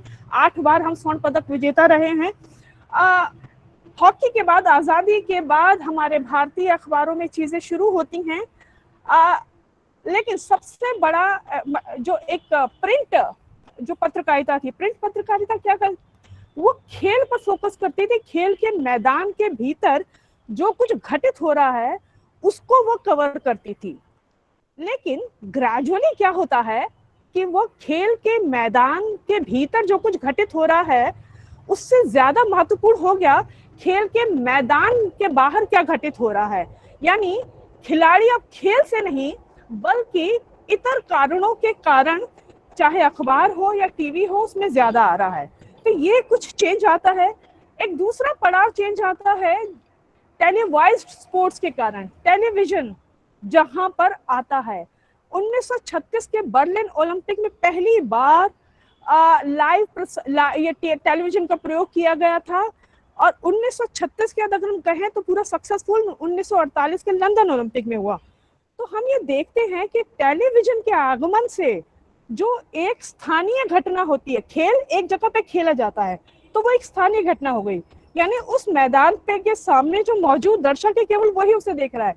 लेकिन जैसे ही टेलीविजन आता है, रेडियो से भी ज्यादा जो टेलीविजन आता है, वो टेलीविजन उस घटना को स्थानीय से वह एक ग्लोबल सार्वजनीन घटना के रूप में तब्दील कर देता है। और अभी जैसे क्रिकेट की बात चल रही है, हम ये जानते हैं 1987 के वर्ल्ड कप से पहले बीसीसीआई के बाद भी पैसा वैसा नहीं था।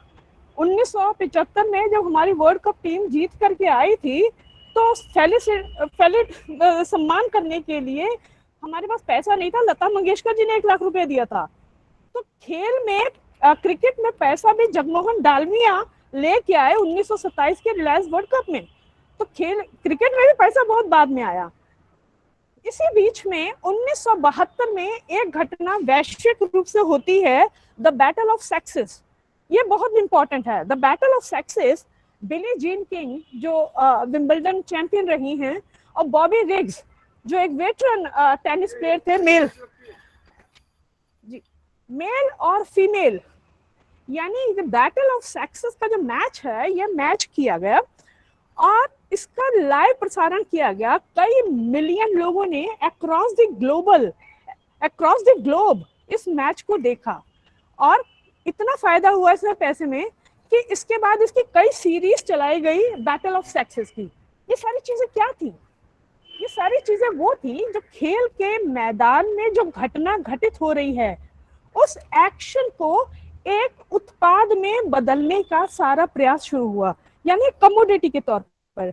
और जब हम उत्पाद बनाते हैं तो यहाँ पे मैनेजमेंट और मार्केटिंग के गुण आ जाते हैं, मार्केटिंग मिक्स के आ जाते हैं। यानी खेल को पैकेजिंग करनी है, आकर्षक दिखना है, सारी चीजें होती हैं। तो आज टेलीविजन के जो राइट्स इतने महंगे खरीदे जाते हैं, तो जाहिर सी बात है जो भी चैनल खरीदता है या जो भी कंपनी ब्रॉडकास्टिंग राइट्स को खरीदती है, उससे वो रेवेन्यू वापस लेने के लिए उसके जिस तरह की पैकेजिंग होती है, जिस तरह के कैमरा यूज होते हैं, जिस तरह के एक्सपर्ट कमेंटेटर्स आते हैं, वो अपने आप में खेल पत्रकारिता के बदलते स्वरूप को दिखाते हैं। यही नहीं, खेल जो पहले बड़ा पायस माना जाता था कि इसके नियम ये हैं, कायदे ये हैं, इस टेलीविजन ने आकर इस खेल के नियम बदल दिए। T20 जैसे आ गए, वनडे क्रिकेट भी इसके कारण आया, T20 आ गया, खेल के ड्रेस बदल गई, खेल के टाइमिंग बदल दिए गए। ओलंपिक में बहुत से खेल इसलिए हटा दिए गए क्योंकि वो टीवी पे देखने को अच्छे नहीं लग रहे हैं, जिसमें से रेसलिंग को भी मामला हुआ तो उसके भी कुछ नियम बदले जा रहे हैं।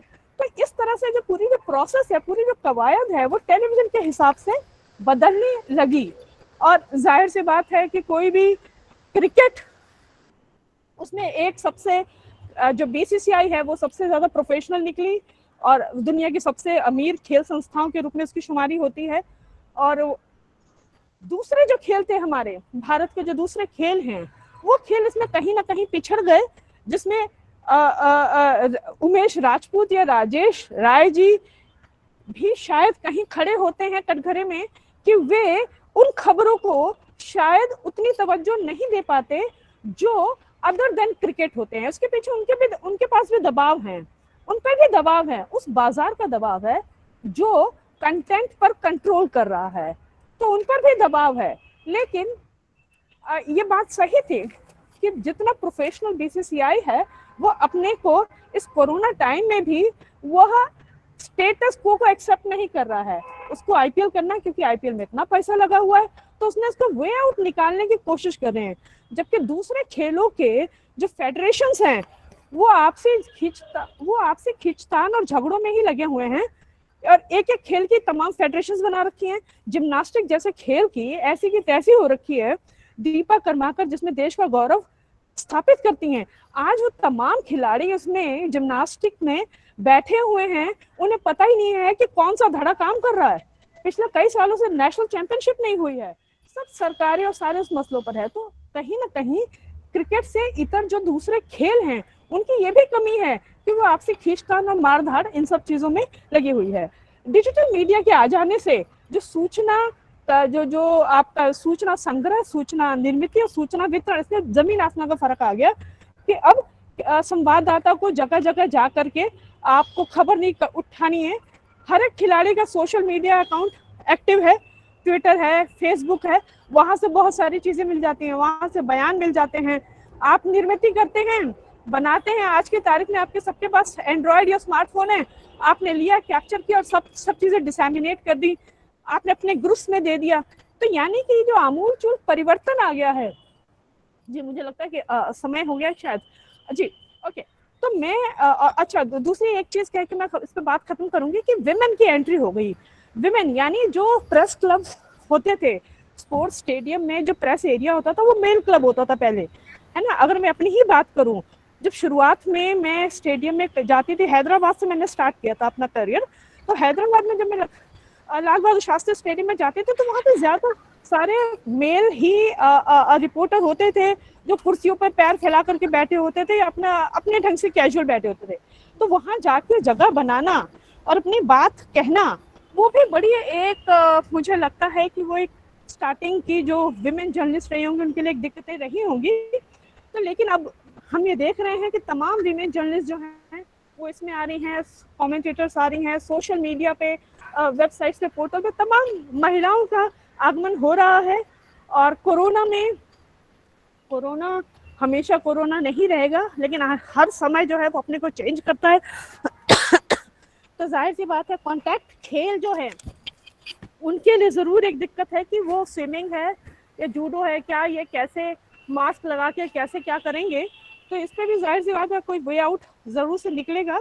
और जैसे राजेश जी ने मेंशन किया कि ऐसे टाइम पर जहाँ पे कुछ हो नहीं रहा तो वहाँ पे चैनल्स क्या कर रहे हैं, repackaging of the past event कर रहे हैं। यानी 1975 के वर्ल्ड कप की रीग्लोरी को किया जा रहा है, 2011 के वर्ल्ड कप को उसको ग्लो किया जा रहा है, अभिनव बिंद्रा जीत रहे हैं गोल्ड मेडल, उसको दिखाया जा रहा है। तो मुझे लगता है कि सब जगह की तरह स्पोर्ट्स जो जर्नलिज्म है वो भी उसी तरह से दौर से गुजर रहा है और स्पोर्ट्स कंटेंट यानी हार्ड कोर तौर पर स्पोर्ट्स जर्नलिस्ट ने लेकर स्पोर्ट्स कंटेंट क्रिएटर की जो डिमांड है वो बहुत बढ़ गई है, क्योंकि मैं इसकी गवाह हूँ कि मेरे पास डिमांड आती है और मेरे पास स्टूडेंट नहीं होता सप्लाई करने के लिए, ये स्थिति है। तो मैं इन्हीं सब बातों के साथ अपनी बात को खत्म करती हूँ। कम्युनिकेशन टुडे और सबसे बड़ी बात है सर का मैं बहुत बहुत शुक्रिया करती हूँ। इस बीच में मैं दूसरी मीटिंग में भी हूँ, मैं फिर आपसे मुलाकात करूंगी। शुक्रिया। धन्यवाद डॉक्टर स्मिता जी। आपसे कई बार खेलों के रोमांच के संस्करण सुनने का मौका मुझे मिला है कि किन परिस्थितियों में आपने कमेंट्री की, और आज फिर वही रोमांच कि ऑडिटोरियम से बाहर आकर के आप अपनी बात कर रहे हैं। ये खेलों के प्रति जो आपकी आसक्ति है, इस विषय के प्रति जो आसक्ति है, उसका ये एक परिचायक है कि उन सारी वक्तव्यों के बावजूद उस मीटिंग को छोड़ करके और लगातार मेरे साथ संदेशों के माध्यम से आप टच में हैं कि कब मुझे बात करनी है, क्या है। तो ये इस विषय के प्रति आपका जो एक सहज स्नेह है, क्योंकि आपने इन सारी चीजों को लंबे समय से जिया है।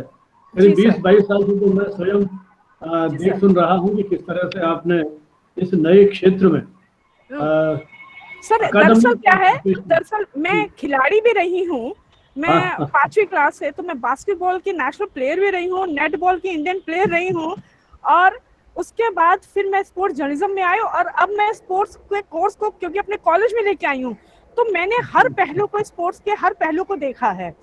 तो इसलिए मुझे एक बड़ा भावात्मक लगाव भी है। तो साहित्य और खेल दोनों के मैदान में जो आपकी बैटिंग रही है, निश्चय ही वो बहुत ही हम सभी के लिए एक तरह से प्रेरणास्पद है। और आपने जिस तरह से इन विषयों को, वो आपके वक्तव्यों में झलक रहा था कि आप कितने भावना के स्तर पर इन सब के साथ जुड़े हैं। लेकिन हमारे इस चर्चा में बार बार नाम लिया गया उमेश राजपूत जी का, और वो मुझे दिखाई दे रहे हैं हमारे साथ हैं। तो मैं चाहूंगा कि उनका इतना लंबा अनुभव है, तो कोई टिप्पणी भी करना चाहें इसमें, तो उमेश राजपूत भी आमंत्रित हैं। जी सर। उमेश जी, यदि आप सुन रहे हैं हमें, मेरे ख्याल नहीं सुन रहे हैं, तो हमारी जो इस वेबिनार में जो मित्र जुड़े हुए हैं, उनके मन में यदि कोई सवाल है या कोई ऑब्जर्वेशंस हैं, टिप्पणियां हैं, तो वे सादर आमंत्रित हैं। जी सर, धन्यवाद सर, बहुत बहुत शुक्रिया सर। जी मुझे अवसर दिया गया है, आपको मैं नमस्कार करता हूँ। अपने गुरुजन मेरे डॉक्टर आशीष द्विवेदी, डॉक्टर स्मिता मिश्रा जी को मैं नमस्कार करता हूँ। मेरे वरिष्ठ मार्गदर्शक और जिनसे हमने प्रेरणा ली है, राजेश राय जी यहाँ पर मौजूद हैं, उनको भी मैं नमन करता हूँ। और आप सब लोगों के जो भी साथ में है, सबको मैं नमस्कार करता हूँ। आप सबके वक्तव्य मैंने सुने, मुझे काफी खुद सीखने को मिला, और बार बार मेरा जिक्र किया गया, तो थोड़ा सा बस खेल प्रदर्शन, जो बदलता प्रदर्शन है खेल पत्रकारिता का, उसके ऊपर हमारी बात हो रही है। आप सबने अपनी बात बहुत अच्छे तरीके से रखी और काफी कुछ इससे सीखने को मिला। और मैं भी खेल पत्रकारिता से जुड़ा हुआ हूँ, पिछले काफी समय से मैं जुड़ा हुआ हूँ, और खेल पत्रकारिता का विद्यार्थी भी रहा हूँ। ग्वालियर से मैंने जो Lakshmibai national institute of physical education है, वहां से स्पोर्ट्स जर्नलिज्म किया था। तो जहां तक जिस तरह से बदलाव की बात की गई, तो खास तौर से एक क्रिकेट को लेकर बात की गई कि क्रिकेट हमारे, मैं 3-4 पॉइंट उठाऊंगा केवल। क्रिकेट की बात की गई कि क्रिकेट की ही क्यों बात की गई, जैसे स्मिता मैम ने जिक्र किया कि मैं और राजेश राय सर जो है, हम भी कहीं ना कहीं इसके लिए कटघरे में खड़े होते हैं कि क्रिकेट ही क्यों। तो क्रिकेट, सबसे बड़ी बात यह है कि क्रिकेट से जैसे बात हुई थी, राजेश राय सर ने भी कहा था, विज्ञापन आते हैं, तो जो विज्ञापन देगा हमें उसको कवर करना होता है। हम लोगों की भी मजबूरी होती है, हम लोगों के अपना अखबार नहीं है या अपना चैनल नहीं है, मालिक लोगों का भी हम लोगों पर एक प्रेशर होता है। दूसरी बात, क्रिकेट एक आम जनमानस के जो भारतीय की बात की जाए, तो आम जनमानस जो है वो क्रिकेट से बहुत संजीदगी से जुड़ा हुआ है। भानावत सर जैसे बात कर रहे थे, मैं सुन रहा था अभी, तो स्मिता मैम के लिए भी उन्होंने कहा कि बैटिंग शब्द का यूज किया, क्यों उन्होंने ड्रिबलिंग शब्द का यूज नहीं किया। उन्होंने साहित्य और खेल को लेकर, मतलब पत्रकारिता को लेकर बैटिंग शब्द का क्यों उन्होंने ड्रिबलिंग नहीं किया, क्यों उन्होंने दूसरा कोई जो है दूसरे खेलों से पंचिंग की बात नहीं की, या क्यों फ्री किक लगा देते। जी किक कर सकते थे, दूसरा कोई भी मतलब शब्द कर सकते थे, बैटिंग का क्योंकि ये एक आप देखे ना, आप एक छोटे बच्चा देखिए, 1.5-2 साल का बच्चा भी होता है, तो अगर उसको एक प्लास्टिक का बैट या बॉल भी होता है तो वो उसको मतलब रैकेट भी पकड़ा देंगे तो रैकेट से भी वो बॉल को ही मारेगा, है ना। वो शटल कॉक को नहीं मार सकता क्योंकि 1.5-2 साल का बच्चा इतना कैपेबल नहीं है, वो बॉल को कहीं भी मारे, कहीं भी जाए, मिस हो। लेकिन आप जब उसको अगर हॉकी पकड़ाएंगे, बॉल होगा तो भी वो मारेगा। लेकिन हमारे जहन में केवल ये होता है कि ये क्रिकेट खेल रहा है, ठीक है ना, तो ये हम उस क्रिकेट से जुड़े हुए हैं। दूसरी बात, क्रिकेट में पैसा आया इस वजह से, है ना। खेल पत्रकारिता की बात हुई, कोरोना के टाइम की खेल पत्रकारिता की बात हुई, दुनिया भर में खेल बंद हो गए, उसके बाद पेज कम हो गए, राजेश राय सर ने कहा स्टाफ भी कम हो गया। हमारे यहाँ भी स्टाफ जो है अभी कोरोना के टाइम में भी हमारे यहाँ स्टाफ कम नहीं हुआ, 4 लोग रहे। लेकिन मेरा खुद का एक्सपीरियंस जो रहा कि मुझे साथ में ही कोरोना के टाइम में स्पोर्ट डेस्क के साथ साथ दूसरी डेस्क पर भी मुझे काम करना पड़ रहा था, तो इसलिए ये नहीं कहेंगे। और जहां तक जिस अखबार में मैं हूँ, दैनिक जागरण की बात की जाए, तो अगर आप हिंदी अखबारों को देखें तो सबसे ज्यादा कवर जो हम खेलों को कवर करते हैं, दूसरे खेलों को भी क्रिकेट के अलावा, तो वो दैनिक जागरण ही है हिंदी अखबार में। दूसरा कोई अखबार ऐसा नहीं है जो सबसे ज्यादा दूसरे खेलों को कवर करता हो। हम लोगों की अपनी एक बाउंडेशन होती है, हम लोगों की एक अपनी मजबूरी होती है कि हमें बेहतर, हमें जो मालिक चाहते हैं वो भी देना है, जो विज्ञापनदाता चाहते हैं वो भी देना है, जो पाठक पढ़ना चाहते हैं वो भी देना है, और साथ में जो अचीवमेंट हो रहे हैं, है ना। और ये बात कहना गलत होगा कि हम दूसरे खेल, क्रिकेट को छोड़ के दूसरे खेल वो पहले पेज पर जगह नहीं बना पाते हैं। उपलब्धि होती है तो वो पहले पेज पे आती है, कोई शक नहीं है। अगर पीवी सिंधु या साक्षी मलिक ओलंपिक में मेडल जीतती हैं, या अभिनव बिंद्रा, राज्यवर्धन सिंह राठौर, कोई भी अगर ओलंपिक में मेडल जीतते हैं तो वो पहले पेज पर जगह उनकी बनती है। ओलंपिक तो छोड़िए, अगर एशियन गेम्स और कॉमनवेल्थ गेम्स में भी अगर कोई गोल्ड मेडल जीतता है या देश को पहला पदक दिलाता है उस इवेंट में, तो उसकी खबर जो है पहले पेज पर जाती है। तो ये कहना गलत होगा कि खेल पत्रकारिता जो है वो केवल क्रिकेट तक ही सीमित रह गई है या दूसरे खेलों को स्पेस नहीं मिल पा रहा है। दूसरे खेलों को भी स्पेस मिल रहा है, लेकिन हम ये कह सकते हैं कि एक खेल पत्रकार होने के नाते मैं ये कह सकता हूँ कि जैसे खेल है, सारे खेल हैं, सारे खेल में क्रिकेट एक हमारा, जैसे किसी इंसान की मान लीजिए 4 बच्चे हैं, तो 4 में से जो वो सबसे ज्यादा वैल्यू उस बच्चे की फैमिली में होती है जो सबसे कमाऊ पूत होता है। तो क्रिकेट हमारा सबसे कमाऊ पूत है, इसलिए हम क्रिकेट को सबसे ज्यादा स्पेस देते हैं, सबसे ज्यादा क्रिकेट की कवरेज होती है। और आप देखिए ना, आज के दौर में जितने भी हम पेरेंट्स की बात करें, जैसे सर ने बात की थी खेलोगे कूदोगे बनोगे खराब, अब ये कहावत बदल चुकी है, अब खेलोगे कूदोगे बनोगे नवाब, ये कहावत होने लगी है। तो अगर आप बात देखें तो दिल्ली में खुद भी देखिए आप, जितने बच्चे, अगर जितने भी पेरेंट्स हैं वो अपने बच्चों को खेलों में करियर बनाना ले आना चाहते हैं तो वो क्रिकेट कोच के पास ही ले जाते हैं। और मेरे संग तो अभी पिछले दिनों, यही कोई 20-35 दिन की बात होगी, मेरे संग तो एक ऐसा वाकया हुआ कि एक इंसान अपने 8 साल के बच्चे के लिए मुझसे कह रहा है कि सर मेरे बच्चे को केवल आईपीएल खिलवा दीजिए, उसको क्रिकेट में ऐसी जगह कोचिंग दिलवा दिए जहां वो आईपीएल खेल सके। मैंने आईपीएल का टारगेट क्यों रख रहे हो, आप इंडिया का टारगेट रखो ना। नहीं, आईपीएल में पैसा है, एक आईपीएल खेल गया, मैं उस पर जितना पैसा खर्च करूंगा सब वसूल हो जाएगा। तो इस तरह की मानसिकता अगर हो गई है तो खेल कैसे आगे बढ़ेंगे, दूसरे खेल कैसे आगे बढ़ेंगे।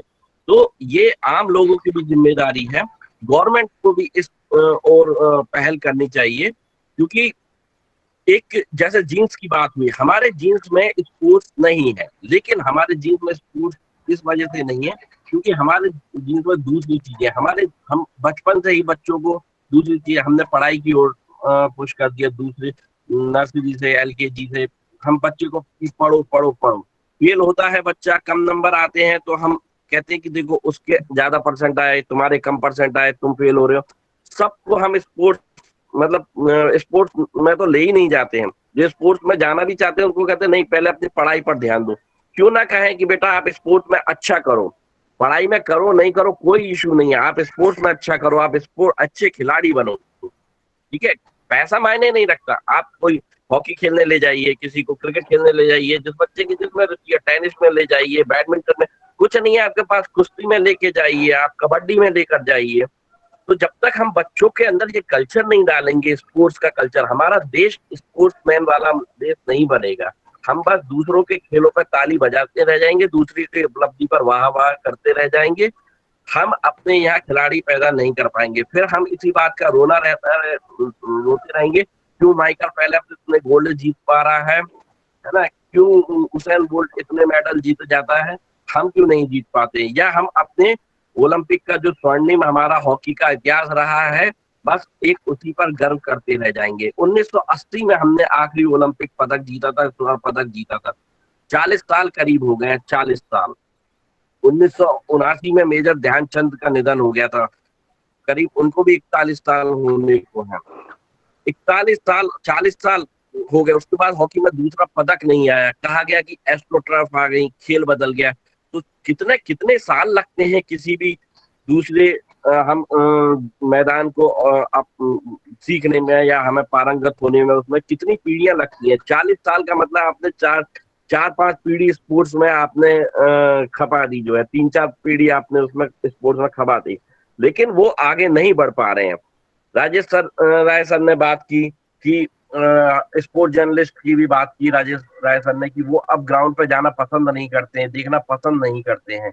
लेकिन ये प्रैक्टिकली नहीं है। एक स्पोर्ट जर्नलिस्ट कोई भी, चाहे मैं हूँ या दूसरे हो या मेरे जूनियर हो, वो भी जाना चाहते हैं ग्राउंड पे। लेकिन जब हमारे सामने बाउंडेशन ये हो जाती है कि भैया आपको 4 बजे ऑफिस में पहुंचना ही है, और जाहिर है दोपहर के टाइम में कोई इवेंट नहीं होते, इवेंट शाम के टाइम नहीं होते। जब हमारे पास ये बाउंडेशन है कि हमें 4 बजे ऑफिस में पहुंचना है, तो हमारे पास ऑप्शन नहीं होता, हम नहीं जा सकते ग्राउंड पर। अगर हमें इस तरह की छूट मिलती है, जैसे मैच कवर करने के लिए हमें छूट मिलती है, आप जाइए मैच कवर कीजिए, अगर हमें इस तरह की परमिशन मिलती है, नहीं आप जाइए, एक रणजी ट्रॉफी तो छोड़िए, मैं कह रहा हूँ अगर DSA दिल्ली सॉकर क्लब में हो रहा है, कोई मैच हो रहा है ना, कोई भी इवेंट हो रहे हैं, आप जाइए कवर कीजिए, हॉकी के कीजिए, फुटबॉल के कीजिए, कुश्ती के कीजिए, जाइए। हम आपकी बाई लाइन उसको सिंगल कॉलम कवर लगाएंगे। एक स्पोर्ट जर्नलिस्ट की अगर सिंगल कॉलम भी बाई लाइन खबर लगती है, कवरेज की, मैं स्टोरी बात नहीं कर रहा हूँ, कवरेज की बात कर रहा हूँ, कोई इवेंट कवरेज की बात कर रहा हूँ, तो उसको इतनी खुशी होती है कि वो पूरे दिन भर की अपनी मेहनत, पूरी थकान, इवन अपना खुद खर्चा करके वो जा रहा है, जो भी वो सब भूल जाता है। उसको केवल ये खुशी होती है कि उसने जो पूरे दिन योगदान दिया, जो उसने कोशिश की, उसको एक मूर्त रूप मिला, उसको एक अचीवमेंट मिला, उसको अगले दिन बात होती है, लोगों के बीच में उसका नाम होता है, एक अखबार का सर्कुलेशन होता है, लोगों तक पहुंचती है उसकी बाईलाइन खबर, सिंगल कॉलम ही सही, ठीक है। उसको मालूम है जिस दिन वो सिंगल कॉलम उसकी अगर 4-6 खबर छपने लगेंगी उसकी कवरेज की, अपने आप ही उसका नाम हो जाएगा। तो क्यों नहीं जाना चाहेगा एक स्पोर्ट जर्नलिस्ट जाना चाहता है, लेकिन इस तरह का माहौल क्रिएट नहीं होता। राजेश राय सर वरिष्ठ हैं, एक एजेंसी के लिए काम करते हैं, एजेंसी के प्रमुख है। राजेश राय सर का ये अधिकार क्षेत्र है, वो कहीं भी जा सकते हैं, लेकिन राजेश राय सर के जो जितने भी जूनियर हैं, क्या सबको वो अनुमति देते हैं? अच्छा, एजेंसी की बात अलग है, एजेंसी खबर देती है, लेकिन एजेंसी हमारे यहाँ अखबार में एक ये टाइम बाउंडेशन भी होती है कि हमें ये खबर इस दिन देनी ही देनी है, इतने बजे। हम रात को 1 बजे की भी होती है खबर, तो हम अगले दिन के लिए उसको नहीं डालते कि अगले दिन दे देंगे, हमें लेट नाइट एडिशन में उसको देना ही देना होता है। तो ये कुछ हम खेल पत्रकारों की बाउंडेशन भी होती है। आप सब लोग खेल पत्रकारिता से जुड़े हुए हैं, इस चीज को समझते हैं। तो बाकी सभी ने अपनी बात की, मेरा क्योंकि बार बार जिक्र हुआ था, तो मैं अपनी बात रखना चाह रहा था, और भानावत सर ने मुझे ये मौका दिया मेरी बात रखने का, मैं बहुत शुक्रगुजार हूँ इसके लिए। और मेरी किसी भी बात से किसी भी वरिष्ठ साथी, किसी भी साथी को अगर कुछ तकलीफ हुई हो तो मैं उसके लिए क्षमा चाहता हूँ। बहुत बहुत धन्यवाद। नहीं उमेश जी, आपके वक्तव्य को सुनकर के एक खेल पत्रकार की पीड़ा और उसकी क्या संवेदना हो सकती है, क्या उसकी आशा आकांक्षाएं, क्या इसकी चुनौतियां हैं, उन सारे पक्षों पर आपने बहुत ही बढ़िया तरीके से, प्रभावी ढंग से, और इस विषय को भी मुझे लगता है कि एक नया मोड़ दिया है, क्योंकि हालांकि समय काफ़ी हो गया है, फिर भी कोई भी चर्चा तब तक सार्थक नहीं है जब तक उस पर और टिप्पणियां नहीं हो। तो हमारे साथ काफ़ी मित्र जुड़े हुए हैं, क्योंकि एक ये भी देखिए, मुझे लगता है खेल पत्रकारिता के प्रति रुचि का ही ये परिणाम है। हमारा जो इसका पूरा टेक्निकल जो इसका पार्ट है वो संभाल रखा है मेरी रिसर्च स्कॉलर है पृथ्वी सेंगर। उन्होंने मुझे अभी मैसेज किया है कि 140 रजिस्ट्रेशन अब तक हो चुके हैं। एक रजिस्ट्रेशन फिलीपाइंस से है और 2 श्रीलंका से हैं। तो एक तरह से अंतर्राष्ट्रीय स्तर पर अपनी ये आवाज जो है किसी न किसी रूप में पहुंची है। अब इसमें से कितने लोग जुड़ पाए नहीं जुड़ पाए वो अलग प्रश्न है, लेकिन इतने लोगों ने रजिस्ट्रेशन कराया है और ये हमारी 8 वेबिनार का अब तक का हाईएस्ट रिकॉर्ड है। एक बार पहले भी 140 पहुंचे थे, फिर 140 है। तो इसका मतलब आम जो हमारा दर्शक है, श्रोता है, पाठक है, नागरिक है, उसमें कई खेलों के प्रति एक रुझान है इस विषय के प्रति कि वेबिनार्स का भी पेंडेमिक आ गया है, खूब वेबिनार्स हो रही है इस समय। उस दौर में इतने दर्शक हमको मिल जाना, सहभागी मिल जाना, ये भी एक उपलब्धि है। इसलिए मैं चाहूंगा कि जो हमारे मित्र पिछले 1.5 घंटे से हमारे साथ जुड़े हुए हैं, उनके मन में भी कहीं कोई इसको लेकर के सवाल हो, टिप्पणी हो, बहुत संक्षेप में सादर आमंत्रित है, नहीं तो फिर आभार प्रदर्शन के साथ ही अपन समाप्त करेंगे। जी आमंत्रित है, कोई भी टिप्पणी सवाल किसी भी एक्सपर्ट्स के साथ आपका हो तो पूछ सकते हैं। सर आशीष जी से एक सवाल पूछना चाहता था। पहले अपना नाम बताएं। डॉक्टर महेश गुप्ता। हाँ महेश जी। सवाल ये है, आशीष जी ने मीडिया को मतलब बहुत हद तक दोषी ठहराया है। मेरा यह कहना है कि क्या हम पेरेंट्स इसके लिए दोषी नहीं है, खेल पत्रकारिता और खेलों को बढ़ावा देने के लिए? तो आशीष जी से पूछना है कि पेरेंट्स को भी तो आगे आना होगा ना, पेरेंट्स को भी अपने बच्चों को खेलों में भाग लेने के लिए और खेलों में थोड़ा इन्वेस्ट करने के लिए या बच्चों को प्रोत्साहित करना होगा। तो मीडिया के साथ साथ पेरेंट्स और हमारी भी सामूहिक जिम्मेदारी है कि हम इसके लिए कुछ प्रयास करें, बच्चों को खेलों के प्रति प्रोत्साहित करें, उन्हें आगे बढ़ाएं, उन्हें उनमें रुचि जागृत करें। तो आशीष जी से अगर हैं तो आशीष जी जवाब दे तो बहुत अच्छा लगेगा।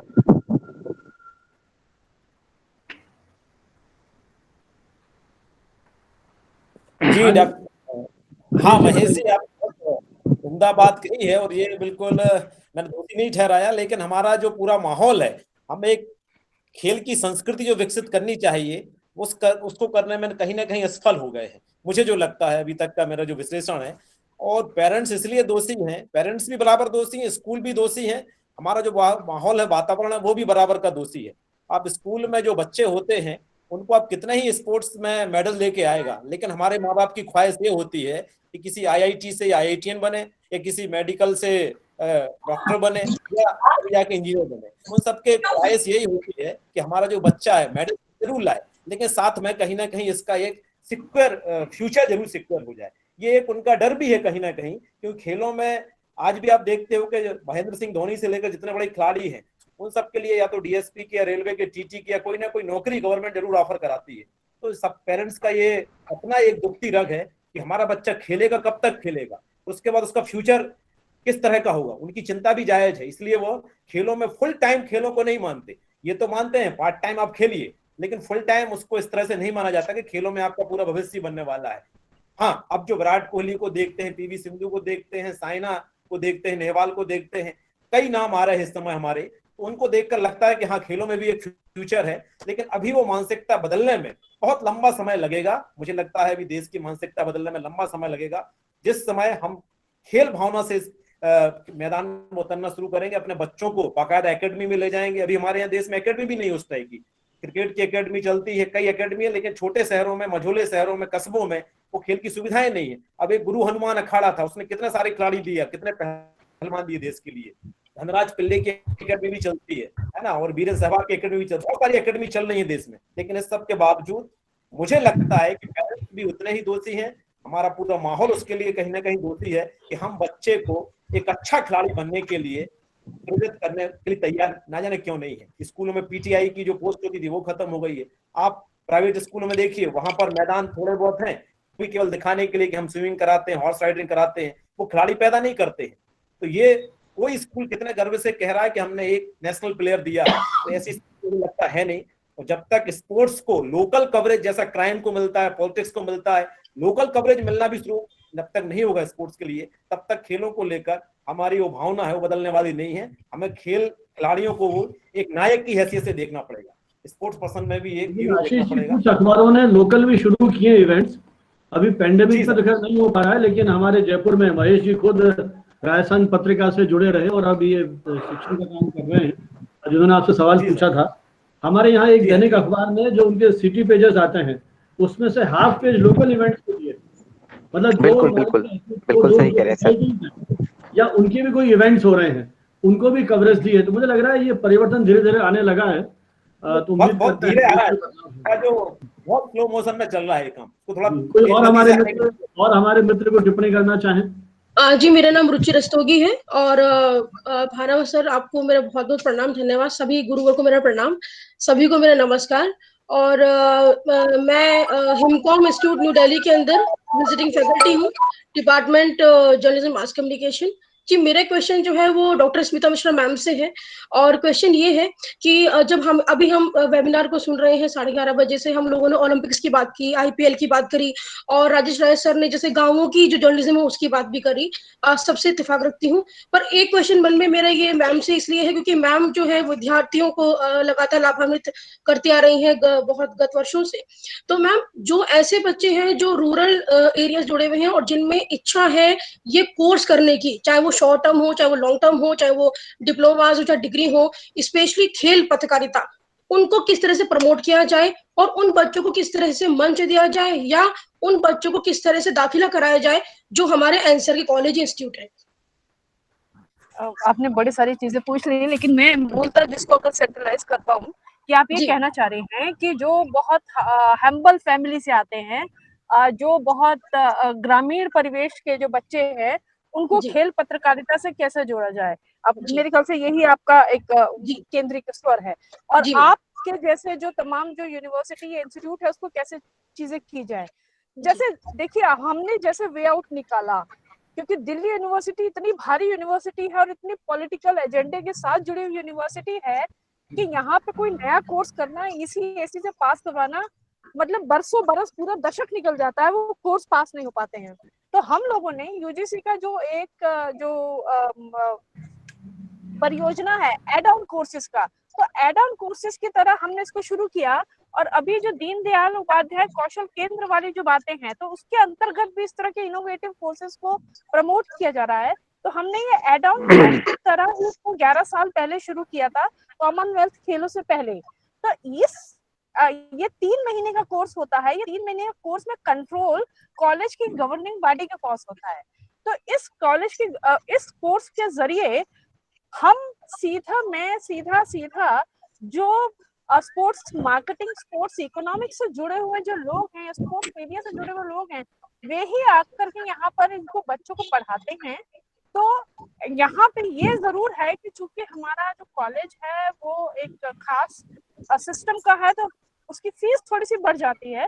लेकिन जहां तक मुझे लगता है, और अभी हम जो प्लान कर रहे हैं, ये मुझे लगता है एक अच्छा प्लेटफॉर्म है बताने के लिए कि आगामी वर्ष से हम यूनिवर्सिटी ऑफ मॉरिशस के साथ कोलैबोरेशन कर रहे हैं। अभी चीजें फाइनल नहीं हुई हैं, लेकिन यूनिवर्सिटी ऑफ मॉरिशस के साथ कोलैबोरेशन कर रहे हैं, जिसमें हम ये ऑनलाइन चलाएंगे। तो ऑनलाइन चलाने से इसकी जो कॉस्ट है वो इसमें कमी आएगी। तो ये मुझे लगता है कि रुचि, आप में बहुत सारी संभावनाएं हैं।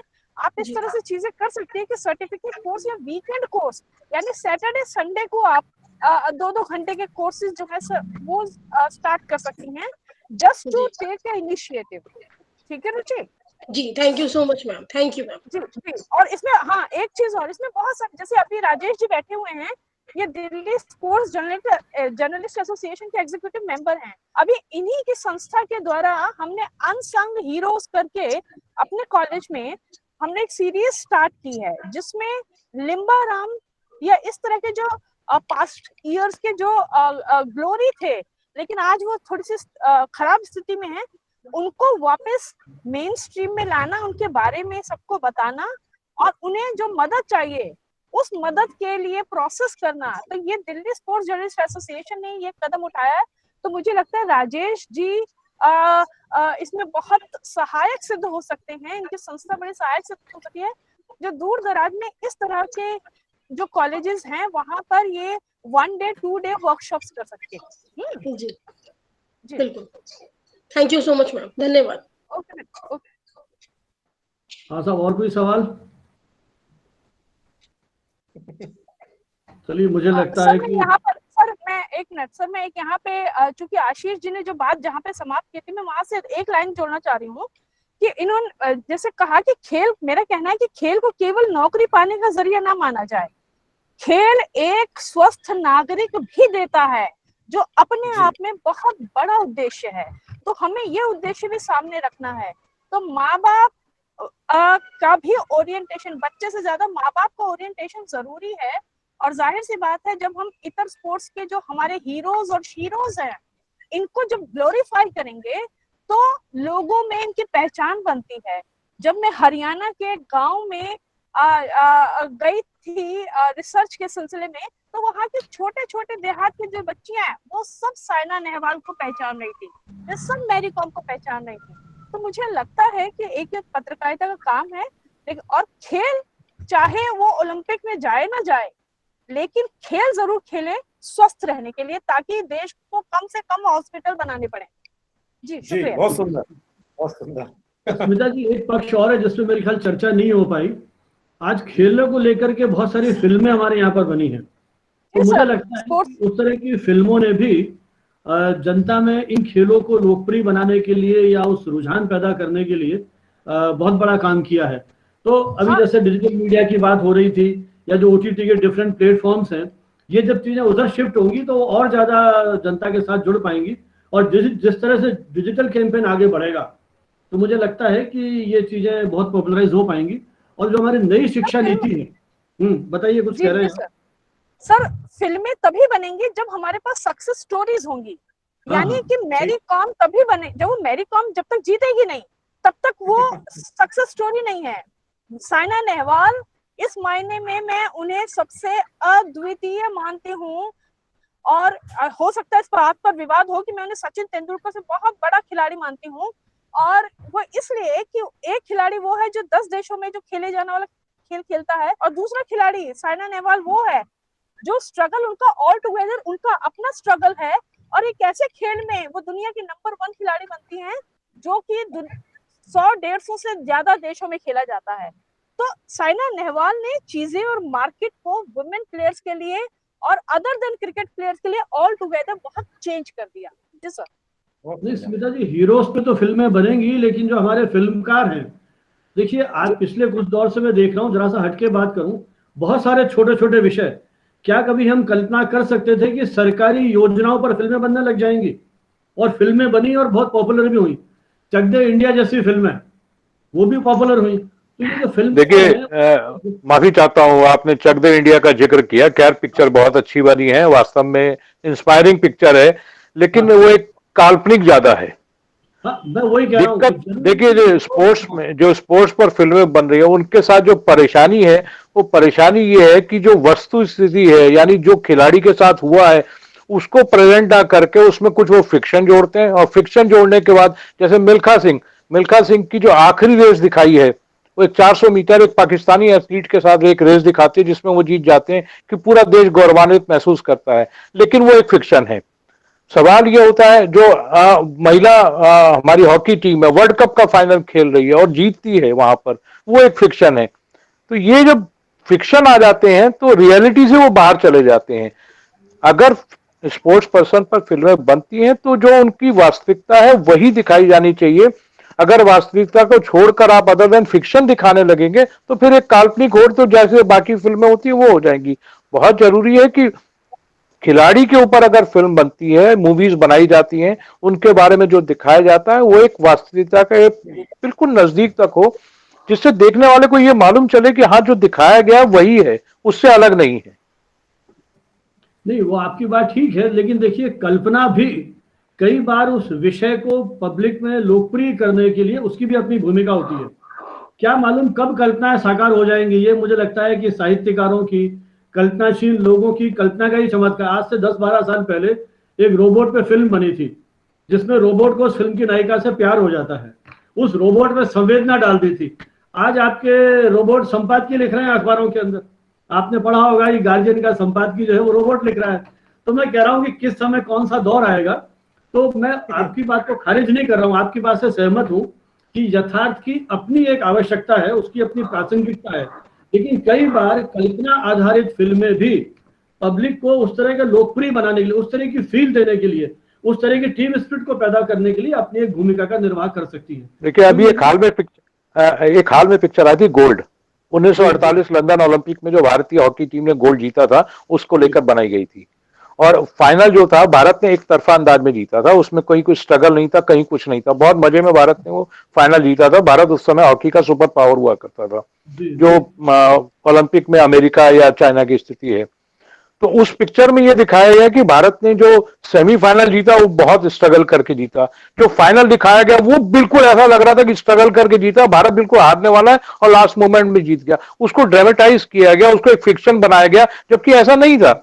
यानी अगर 1948 के ओलंपिक की हम बात कर रहे हैं, भारत ने बड़े मजे में वो फाइनल मजे आराम से जीता था ब्रिटेन को हराकर, और हम उसको ड्रामेटाइज कर रहे हैं, उसको एक फिक्शन बना रहे हैं और स्ट्रगल दिखा रहे हैं कि भारत को वो फाइनल जीतने के लिए संघर्ष करना पड़ गया था। आज की तारीख में अगर वो फाइनल बने तब तो ठीक हो सकता है कि भारतीय टीम ने हॉकी का मेडल जीता और बड़े संघर्ष के साथ जीता, लेकिन 1948 के समय में वो संघर्ष जायज नहीं था। खैर, एक तरह से फिक्शन अगर लाया भी गया तो लोगों में जागरूकता आई, खेलों के प्रति दिलचस्पी बढ़ी, लेकिन मेरा अभी भी मानना है खिलाड़ियों के ऊपर कभी भी कुछ दिखाएं तो आप उसको वास्तविकता के साथ दिखाएं, उससे अलग न दिखाएं। चलिए, मुझे लगता है कि ये भी एक रोचक विषय है। कभी मौका लगा तो केवल स्पोर्ट्स फिल्म्स के ऊपर ही अपन ऐसी एक वेबिनार जो आयोजित कर सकते हैं, ताकि कहाँ हमारे फिल्मकारों ने उसमें गड़बड़े की है या क्या उसकी स्ट्रेंथ है, उस पर भी चर्चा करें। तो मुझे लगता है ये भी एक रोचक। हेलो, हाँ जी, हाँ बोलिए। मैं थोड़ा सा इसमें राजेश जी की बात से भी सहमत हूँ और आपकी बात से भी सहमत हूँ, लेकिन उसमें एक छोटी सी बात यह है कि इन फिल्मों में जो दिखाया गया है, हो सकता है बहुत सी चीजें काल्पनिक हैं, है ना, लेकिन जो खेल संघों के अंदर, जो खेलों के अंदर जिस तरह की खींचतान चलती है, जो खेल अंदर की जो पॉलिटिक्स चलती है, जिस तरह का जो भाई भतीजावाद चलता है, जिस तरह का जो खेलों के अंदर जो अंधेरगर्दी मची हुई है, सुविधाओं को लेकर, सरकार की नीतियों को लेकर जो बहुत सा ऐसा कुछ भी चलता है ना, उसको भी इन फिल्मों ने कहीं ना कहीं उभारा है। इस मामले में फिल्म ज्यादा महत्व मुझे लगता है जान पड़ती है।